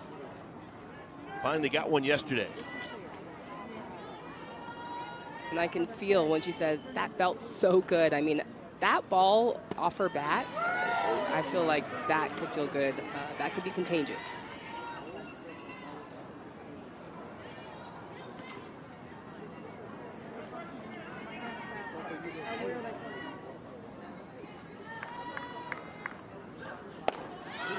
Two and one.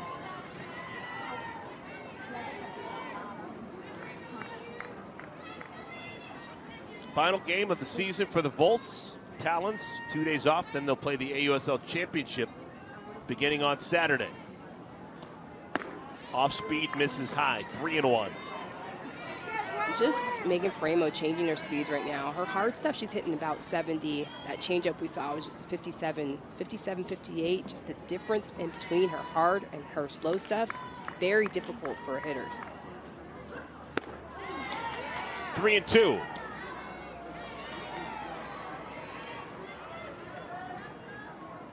Way better ratio than what we saw with some of the other pitchers we've had today. Raylan Chafin, Sam Landry, who both struggled finding the strike zone consistently. Golfed into center field, base hit.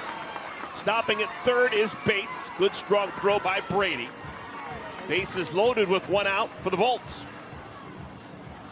And this is a changeup, Erica Piancastel, just keeping it going for the bottom of the lineup. Take a look at that changeup, and that falls off the table, but she's able to stay in her legs. And Brady just doing a good job of just getting to that ball and making sure no damage is done. Here's the former Texas Longhorn, Mia Scott. Takes ball one. Scott had a bunch of important at-bats at the Women's College World Series back in June.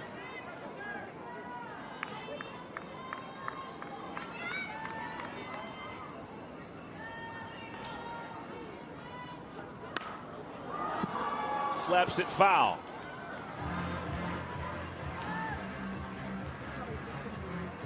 This is the series so far for the Volts. Just, you don't ever see that. Yeah. The top four hitters are 0 for 16. Almost impossible.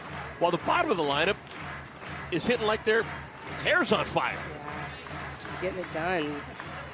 I bet Coach Kutchman had some foresight on this, would flip-flop her. Yeah, if they're playing tomorrow, the batting order is going to be changed. It would be changed for sure.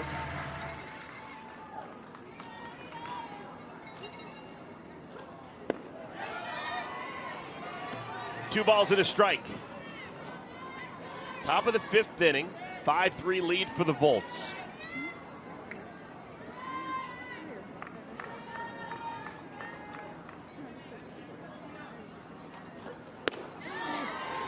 Two and two. That's tough. As a lefty, 71 miles per hour curve coming in on you. And just also talk about Megan Framo, just how she comes off that mound. By the time she releases it, she's about 30, 35 feet away from you. On the ground. It's going to score a run. The out at first, but it's now a 6-3 lead. Give the RBI to Scott. Her third RBI of the day.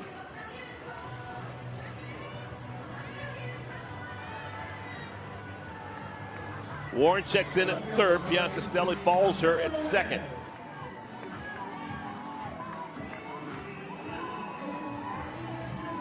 Here's Amanda Lorenz. Reached on an error against Framo back in the fourth inning. Softly hit. Aguilar makes the play. Side is retired, but another run put across by the Volts. They now lead by 3. 6-3. Talons batting when we come back. We've been in Tuscaloosa for the last couple of days. We're going to be here even longer. They're going to play the AUSL Championship here in Tuscaloosa on the campus of University of Alabama. Rhoads Stadium, Saturday, Sunday, and if necessary on Monday. It is a 6-3 lead. The Volts on top of the Talons, bottom of the fifth inning. With Natasha Watley, I'm Eric Collins. It will be Maya Brady leading things off against Peyton Gotchel. Brady was hit with a pitch her last time up. Got it right in the ribs.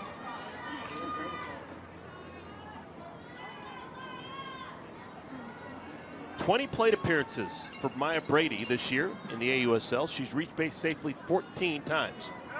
14 times in 20 plate appearances.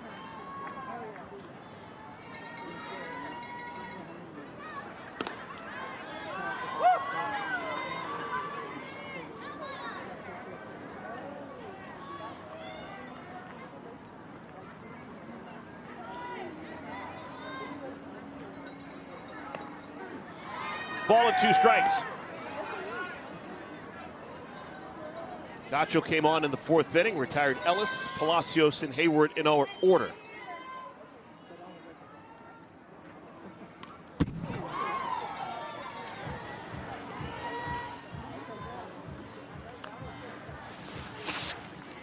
Yeah, and just so many decisions for the Talons to make between Sierra Sacco, Maya Brady, Jalen Alchin. You can't go wrong, but all of them have just been such impact players for the Talons.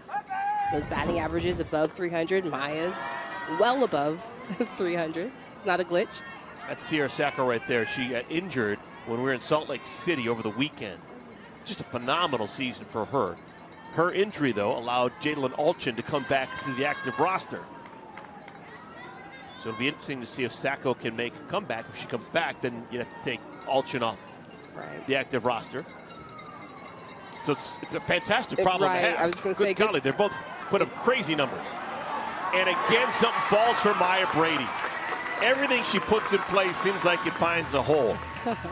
She now has 11 hits in 5 games played. Yeah, and just her ability to put bat on ball is tremendous. And solid contact. This one just able to find a hole in there, except another hit. So she's now 11 for 17. She's been on base 15 times in 21 at-bats, 21 plate appearances. Here's Alchin.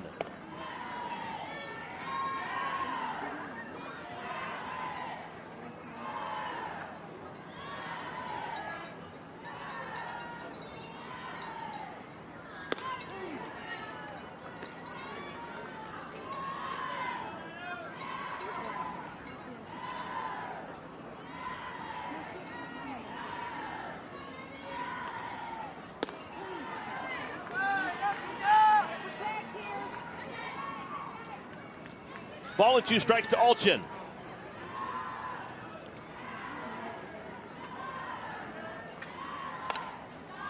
It's kind of an important bat for Alchin personally. She's 19 for 49 on the year. 19 for 49. If she can get a hit here, that would put her at 20 for 50, which I wasn't a math major, but that's a 400 batting average. So a hit here, she's a 400 batter. And this could be her final at bat of the season, the regular season.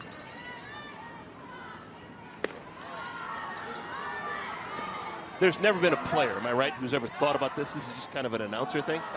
There's no player that's thinking about it. There might be players out there, but just to be able to do the math like that, like if I get this hit, I'm going to be over 400. No, I'm thinking, is she throwing me rise, drop, curve? What she got? I know for years there's already that expression, no brain, no headache, you know? Don't think, just do. Don't think, just what you see, hit.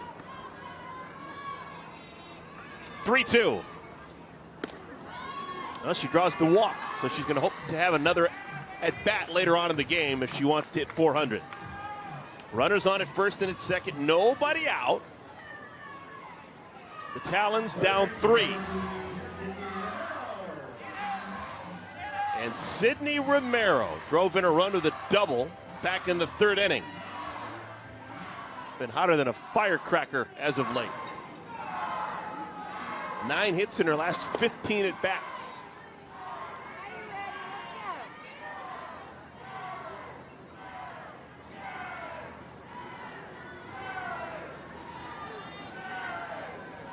Never any armor, just stands up there. Fearless. I think that wristband is strictly to see situational information that she needs to know. There's not padding on that. but no batting gloves. That's tough, definitely, in this weather, but square on the bunt last time.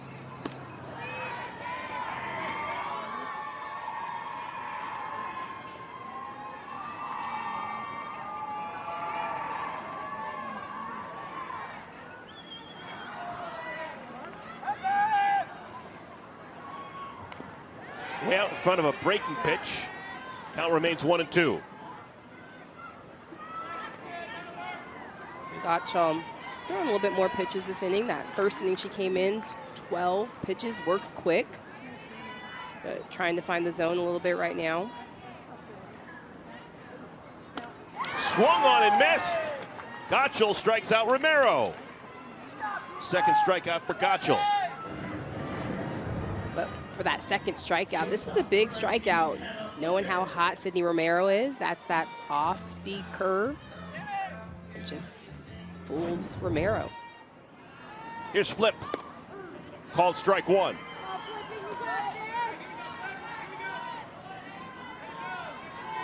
Flip needs a hit.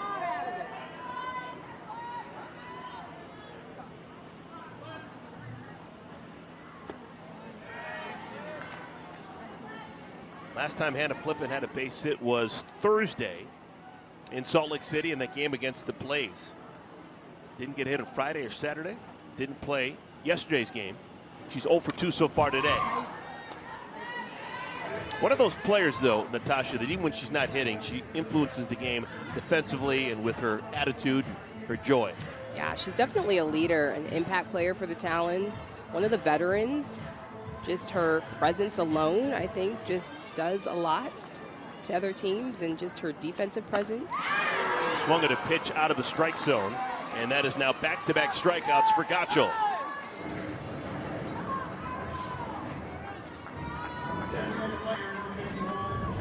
Just uncharacteristic of Flippin. But again, Gotchel just effectively moving that ball through the zone and, again, spinning it. Here's Caroline Jacobsen. She homered her last time up, deep over the center field fence.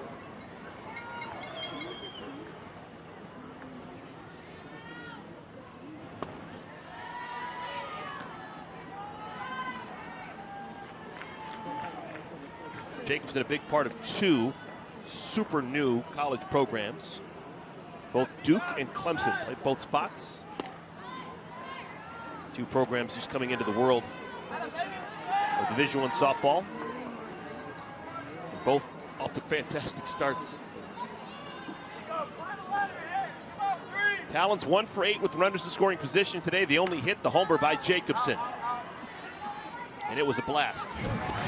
Yeah, just take a look at this thing. I mean, right off the bat, we knew that was out of here, and an elevated pitch, and she just lays into it. Solid hands. Second in program history with 33 career home runs at Duke. Gotchel trying to strike out the side. Misses inside. Maya Brady, a bloop hit down the left field line to begin the inning. Jalen Alchin walked, but then striking out Romero and Flippin. It's all up to Caroline Jacobsen. Down the left field line, off the wall! 1 run will score. It's an RBI double for Caroline Jacobsen. We're about 3 feet away from having a tie ball game. She just barely missed a home run. I thought that was going out of here. But Caroline Jacobsen, she's just been seeing it. She was hitting foul balls both sides of the plate. She was going right side, and this one on the inner half, pulls it, and gets the Talons within 2. Really good job by Amanda Lorenz to field that ball off the fence and get it back to the infield quickly. Saved the run.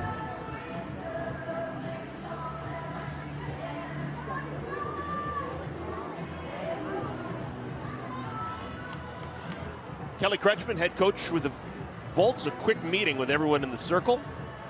She's ready to go again. Runners on at second and third. This is now the most important at bat of the game for Ali Aguilar. Second baseman, number 3, Ali Aguilar.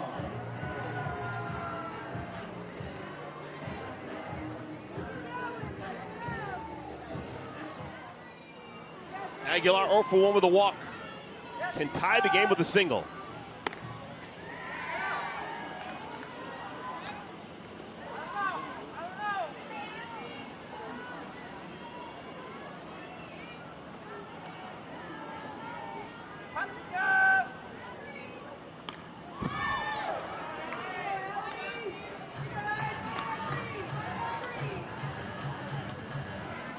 Former Olympian Aguilar played in a lot of meaningful games, but this year has struggled with runners in scoring position. Just 4 for 27. Chance to feel good about herself here as they get ready for the championship, which will be over the weekend. Yeah, last weekend versus the Blaze, she was 0 for 7, so just trying to get back into a rhythm as they head into the last weekend. Oh, didn't like that call at all. Just drops her bat. 2-2.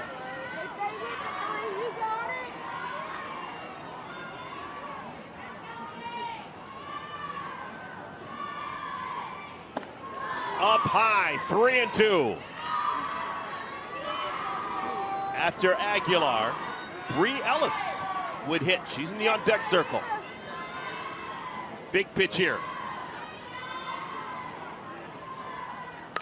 On the ground, routine for Romero. Side is retired. And the Volts dodge a bullet. They give up 1 run, but the Volts still lead 6-4.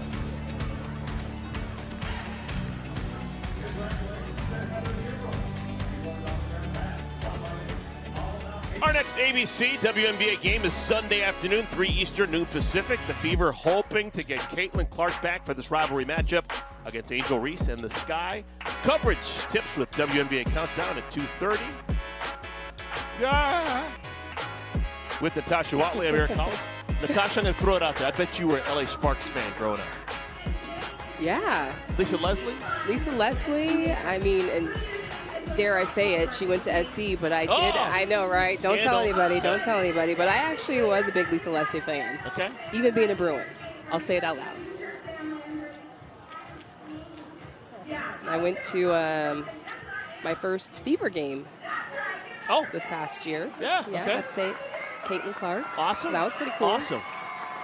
I used to do Chicago Sky games. Sylvia Fowles, Yeah. Candace Dupree, a very young Courtney Vandersloot, Elena Deladon. Yes. Elena Deladon would have been a pro and excellent even if she was 5'5". She happened to be 6'5", but her skills were so good, she would have been a pro a foot shorter than she was. Man, could she shoot it. Here's Sierra Briggs leading things off. Volts lead by 2.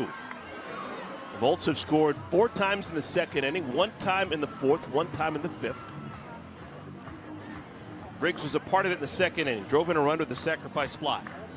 If you're just joining us, the top 4 hitters for the Volts, nothing hits-wise in the first 2 games of the series. Ofer, Lorenz, Briggs, Coffey, Jennings.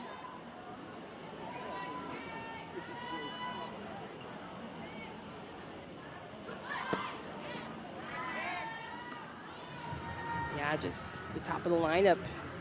Those are your table setters and just not finding any ways to get on base.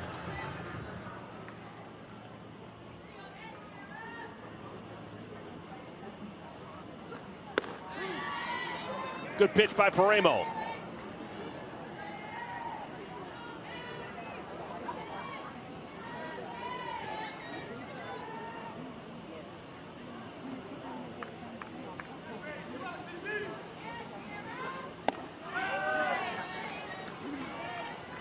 We know that it's going to be the Talons and the Bandits on this field Saturday afternoon.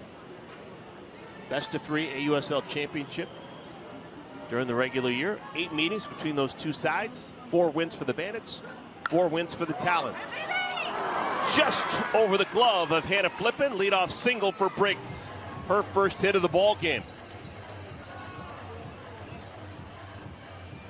We'll have games Saturday, Sunday, and Monday evening if necessary. Saturday's game's 3 o'clock Eastern time on ESPN. Game 2, Sunday, 2 o'clock Eastern time, ESPN. And if necessary, Monday, 7 Eastern, ESPN 2. In a nutshell, the Bandits just incredible offense. Will they get enough pitching? For the Talons, just wonderful all-around play. They win every single close game they're in. They don't make a lot of critical mistakes. Ball goes out the catcher's glove and back to the screen. It will allow Briggs to take an extra bag. That'll be a wild pitch on Romero. Yeah, and this one just got away from Romero. This is her rise. Just a little extra jump at the end. Palacios not able to get a glove on it.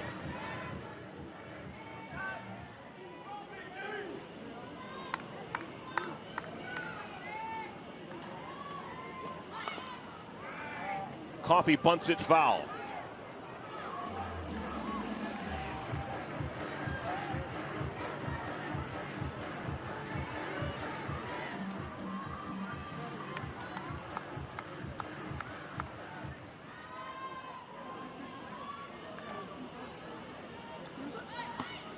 Coffey came into this one hoping to stay above 300 on the year. She's a 304 batter, but an 0 for 3 has dropped her down to 288. Put the ball in play 3 times, nothing to show for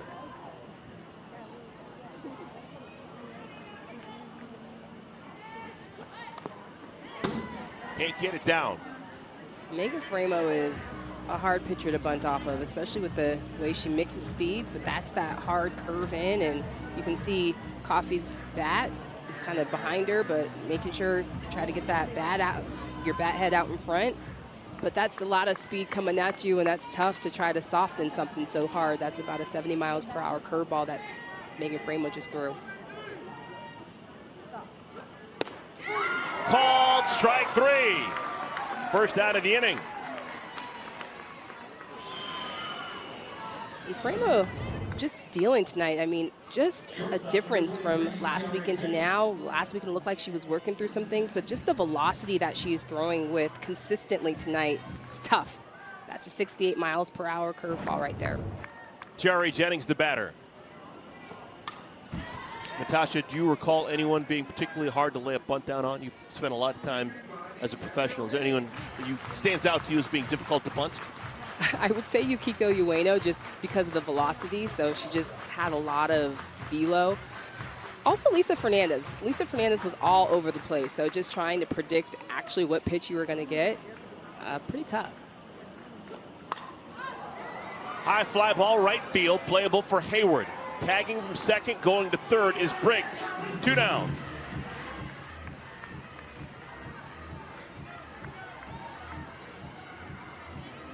Well, this is where the offense starts for the Volts. The top 4 batters, whole bunch of nothing except for that hit a moment ago by Briggs.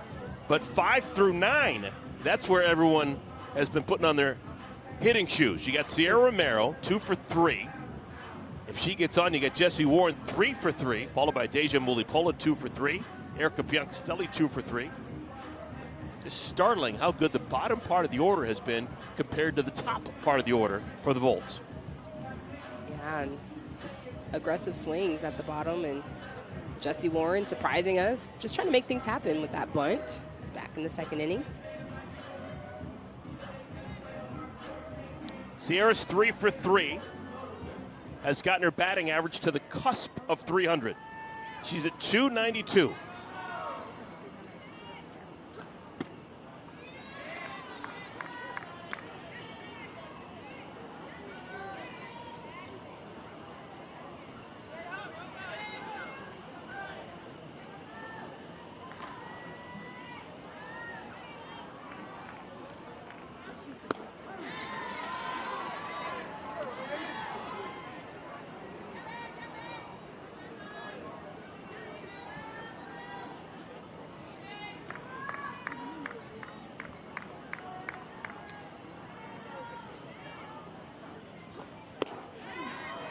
Good pitch by Romero.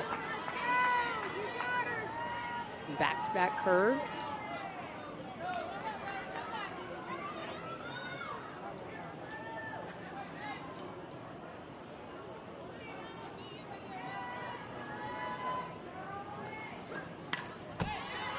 We'll do it again.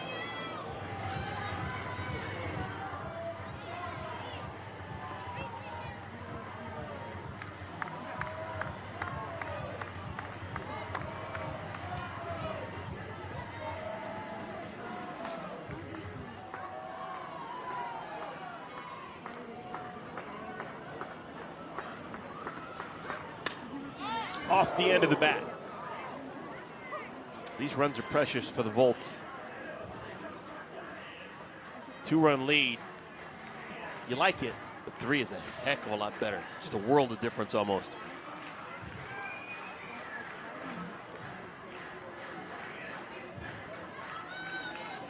I'll tell you right now, Talons aren't going to give up.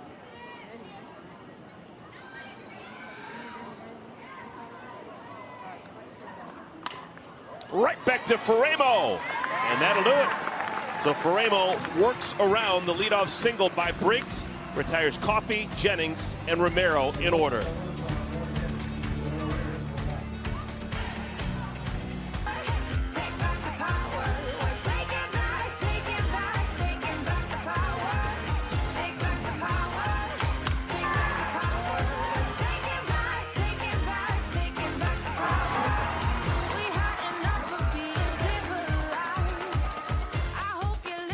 Final game of the regular season. It's the Volts, it's the Talons here in Tuscaloosa, Alabama. So far, so good for the Volts. Remember, they haven't won this year against the Talons. They are 0 for 7, but they're doing everything right now. They lead 6-4. They've got 11 hits to just 4 for the Talons. The bottom of the order has been impressive for the Volts. Yeah, so just trying to push through. Last game of the season, hey, leave it all out on the field if you're the Volts. 6 more outs to work with. Talons down a pair. Bree Ellis leads things off against Peyton Gottschall. Ellis struck out against Gottschall back in the 4th inning.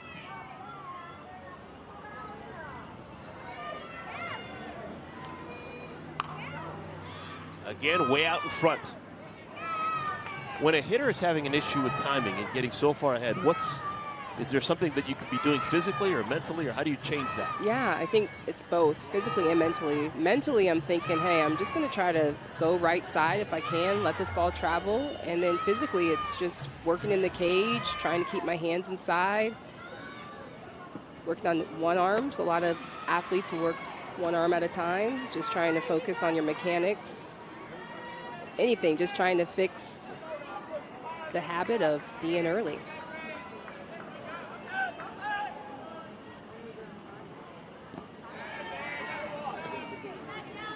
2 balls and 2 strikes. After Ellis, Charlize Palacios, and then Victoria Hayward.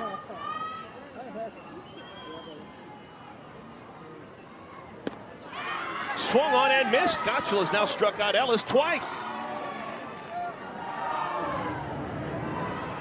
And Gottschall just so spinny and very effective. And just that speed, it's hard to let that ball travel. As you can see, Ellis trying to do that on that pitch. But gets another strikeout on the night. Charlize Palacios takes called strike 1. Let's put the ball in play twice, nothing to show for it. Bounce to short, pop to second.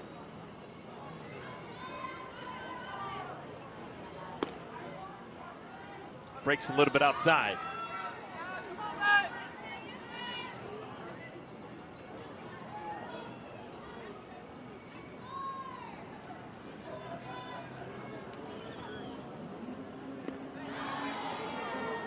No swing.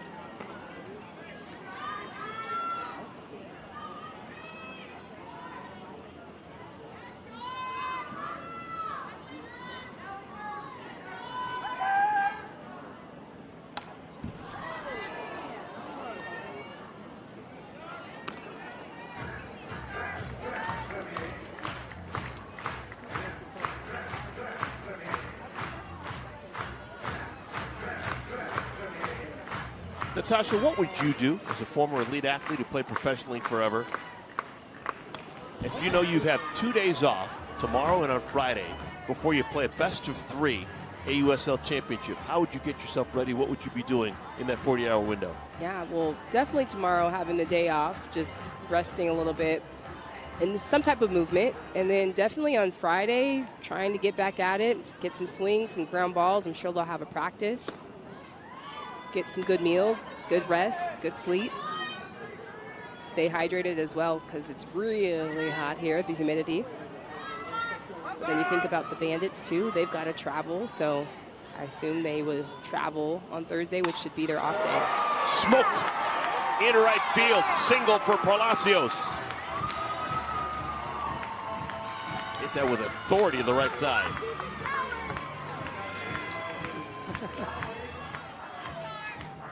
Feeling the Talons, pulling out the Talons.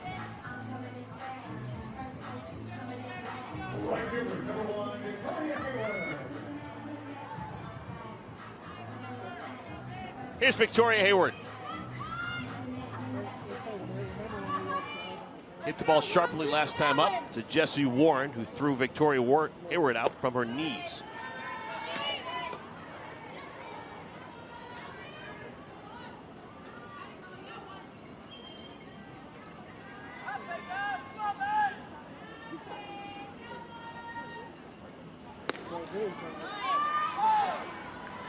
Two and 0. Good start for Vic.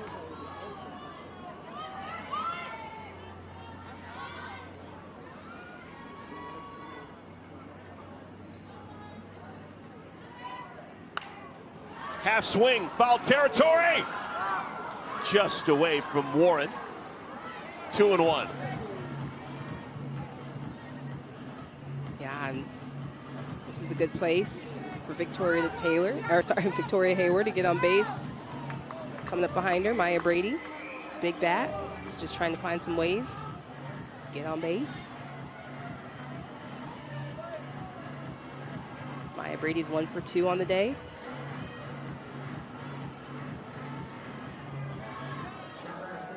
I was about to say that Brady's been clutch, but she's just been relentless no matter what situation we're talking about.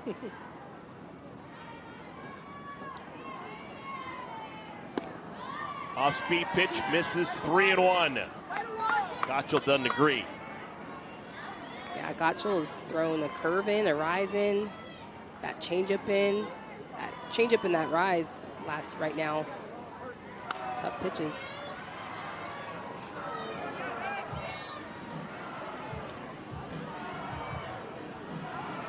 All right, it's come down to this. 3 balls and 2 strikes. Gottschall to Hayward. Just trying to get the crowd on their feet. Let's go, Talons. There's a chance that Palacios is off and running here.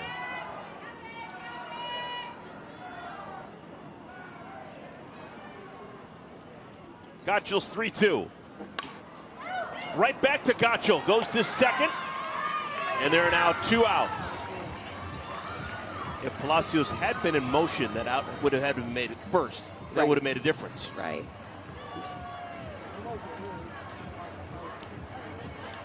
But Gottschall, I mean, right off the bat, knew exactly where she was going. Here's Maya Brady. She's got over the fence power. Had an opposite field home run in Salt Lake City a couple of days ago. A home run here and we're tied. Brady singled and scored an inning ago. That was against Gottschall, so she's familiar.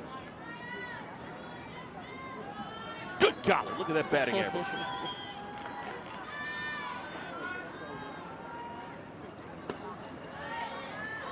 Good hitters count.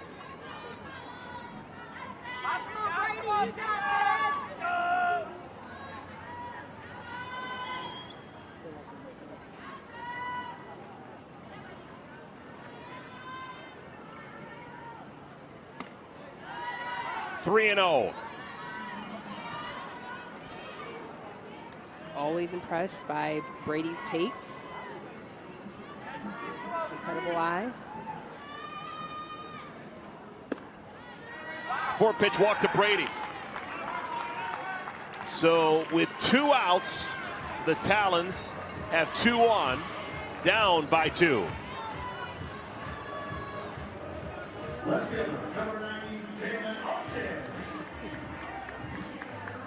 It's another game in which Maya Brady reaches base safely 3 times.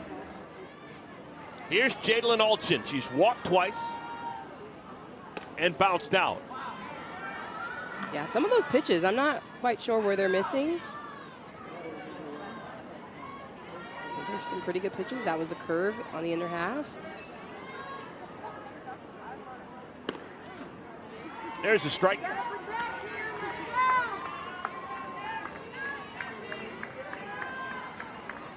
Hot day, a lot of humidity. Third full inning for Gotchel. Another good strike, carbon copy.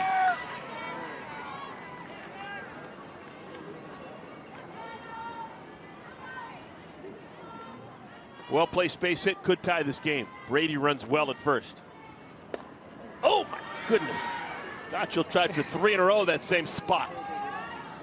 And she's getting most of her pitches on that arm side, away from lefties, so she goes back out there, trying to find it. Alchin better be swinging here. Another good take. It's 3-2. So we've reached the end of the line. 3 balls, 2 strikes, 2 outs. Runners at first and at second.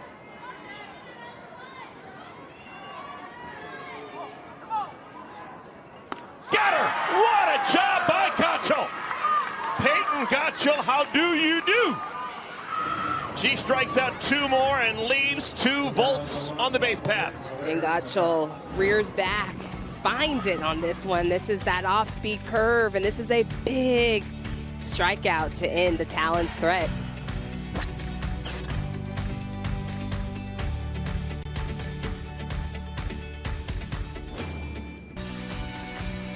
The Athletes Unlimited Softball League is sponsored by IMG Academy and Row.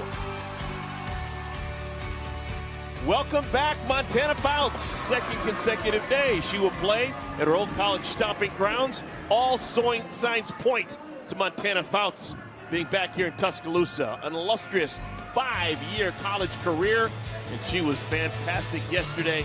She threw the first 4 innings, actually got credit for the win, and now she's going to get an opportunity to get 3 more outs here in front of some friendly faces.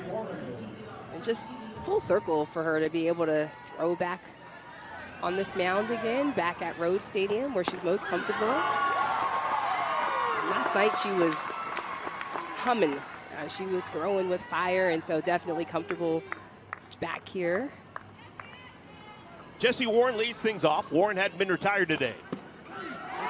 3 for 3. She's got the batting average up to 317, but she's running into a buzzsaw. First 2 pitches from Fouts, both strikes. Last 7 games, my goodness, Jessie. She wishes the season was a bit longer. She will continue to play throughout the course of the summer. She will be involved with the AUSL All-Star Cup. Starts August 2nd. Rosters will be announced tomorrow, 60 players. One-two from Fouts. Warren stays alive. Montana named for the state, not the quarterback. From Grayson, Kentucky. Dad went on a fishing trip. Big Sky Country, loved Montana, and so I'm naming my daughter after Montana. Swung on and missed. Warren out number 1. And everybody's on their feet for Montana Fouts, but that's a 67 miles per hour curveball, and last night she was bringing it, and tonight, same type of fire. There's your dad. Tim Fouts. Mulipola swings at the first pitch, 0-1.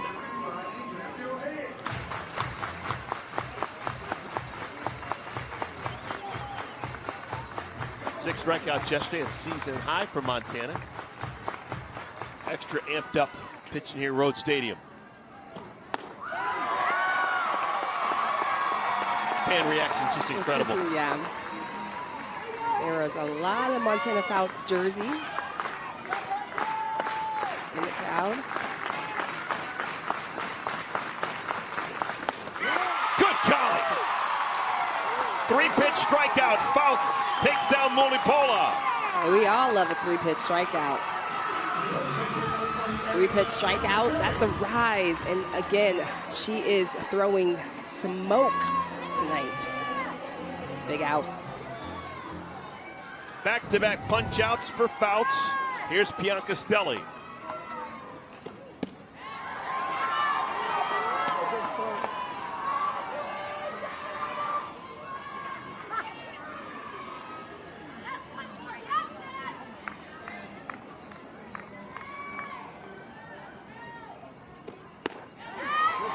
One and one.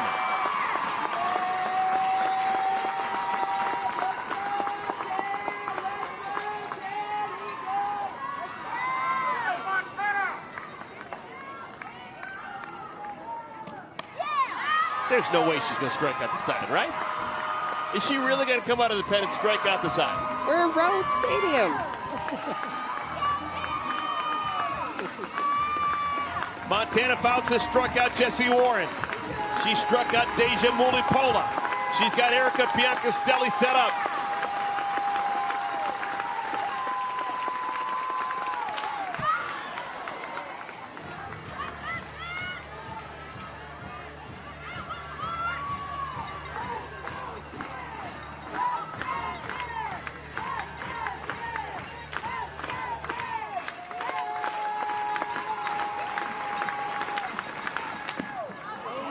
Just the third ball thrown by Fouts. She's been a strike-throwing machine.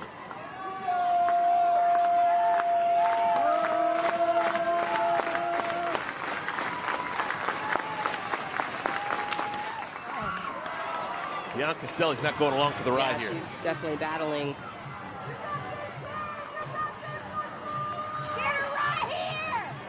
It would be a great story, but Piancastel says, not on my watch.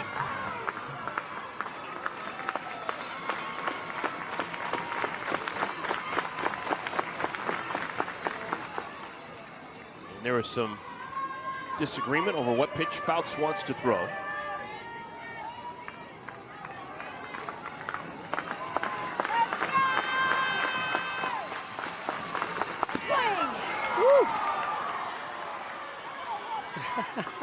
I feel that.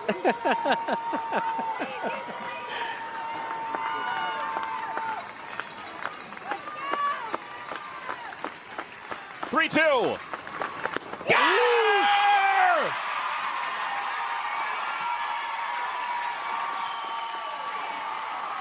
Who says you can't go home again? Montana Fouts comes back to Tuscaloosa to strike out the side. Fire me up, Montana Fouts. Not one strikeout, not two, but 3 strikeouts to strike out the side for the Talons.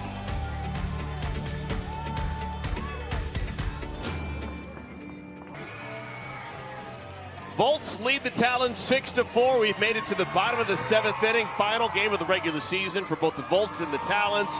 The Talons will continue on after 2 consecutive days off.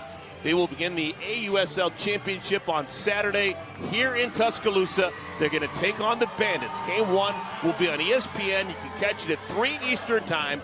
Game 2, 2 Eastern on Sunday, ESPN. And if necessary, they'll play Monday night on ESPN2. Sydney Romero swings at the first pitch here in the 7th inning. It flies to center field. 1 pitch, 1 out. Peyton Gottschall has been really good tonight. Yeah, she's been working quick and going right at hitters and using her off-speed curve, just spinning it through the zone quite a bit. Anna Flippen has a chance to make the next 48 hours a lot more pleasant if she can get a hit here. She has been in a bit of a funk. She's put the ball in play twice today. Bounced out, popped out, and she's also struck out. That was against Gottschall in the 5th. Doesn't have a hit in her last 9 at bats. She's a good player. Oh my goodness, she's hitting 300 on the nose. If she doesn't get a hit here, she's going to bat less than 300 on the year.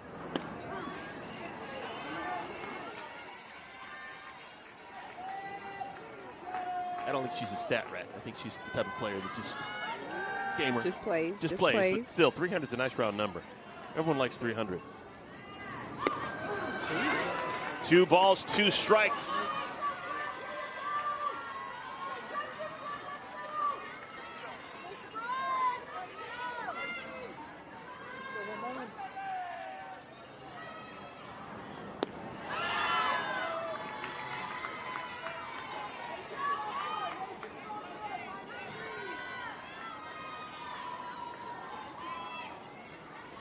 Three-two.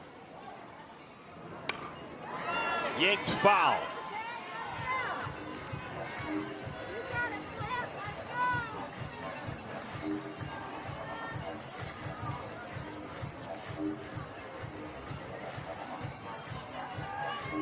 Talons have been playing catch-up all game long.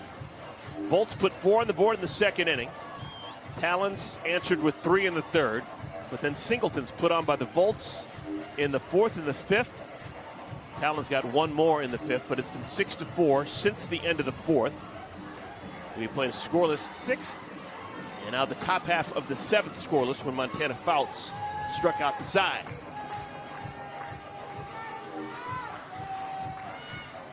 Okay, 3 balls, 2 strikes. Lashed. Foul.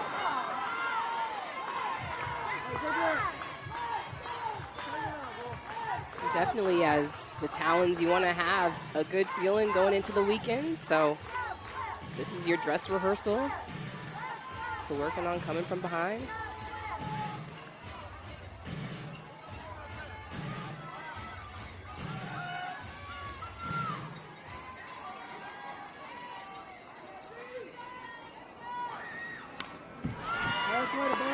Good fight with Flippin. She is battling. It's the 9th pitch of the at-bat. You see her making her adjustments, backing off the plate a little bit. After Flippin, you got Caroline Jacobsen, who is scorching hot. So this is a big at-bat here for Flip. She needs to get on. Gottschall strikes her out. 6 strikeouts for Gottschall. Just such a battle with Gottschall. You saw her going in and out. Ends up with that off-speed curve on the outer half. 6 strikeouts for Gottschall. Super impressive. Here's Caroline Jacobsen, last hope for the Talons. Extra base hits her last 2 times up. 2-run homer in the third, RBI double in the 5th. Right back to Gottschall off her knee. Piancastel out at first. Erica Piancastel, her first game ever at first base, ends the game with a dive. Yeah, you would never be able to tell that that's her first time playing first, but if they get that call, what a way to end the game. The Talons are challenging, but I think they're going to challenge that. Of an out. This play's under review. Okay, well, you can't take it with you, so the Talons are going to challenge just to see if there's a chance that Jacobsen beat Piancastel to the bag. Ooh. I think she's out. I think she's out, too. That's ball game. Yeah. Yep. Rev up the engine, folks. But heads-up play for Piancastel to know, hey, I got to get over there. I got to dive. It's a close bang-bang play right there. You can touch the base with your hand, your foot, your head. After review, the call on the field is upheld. We have an out at first base.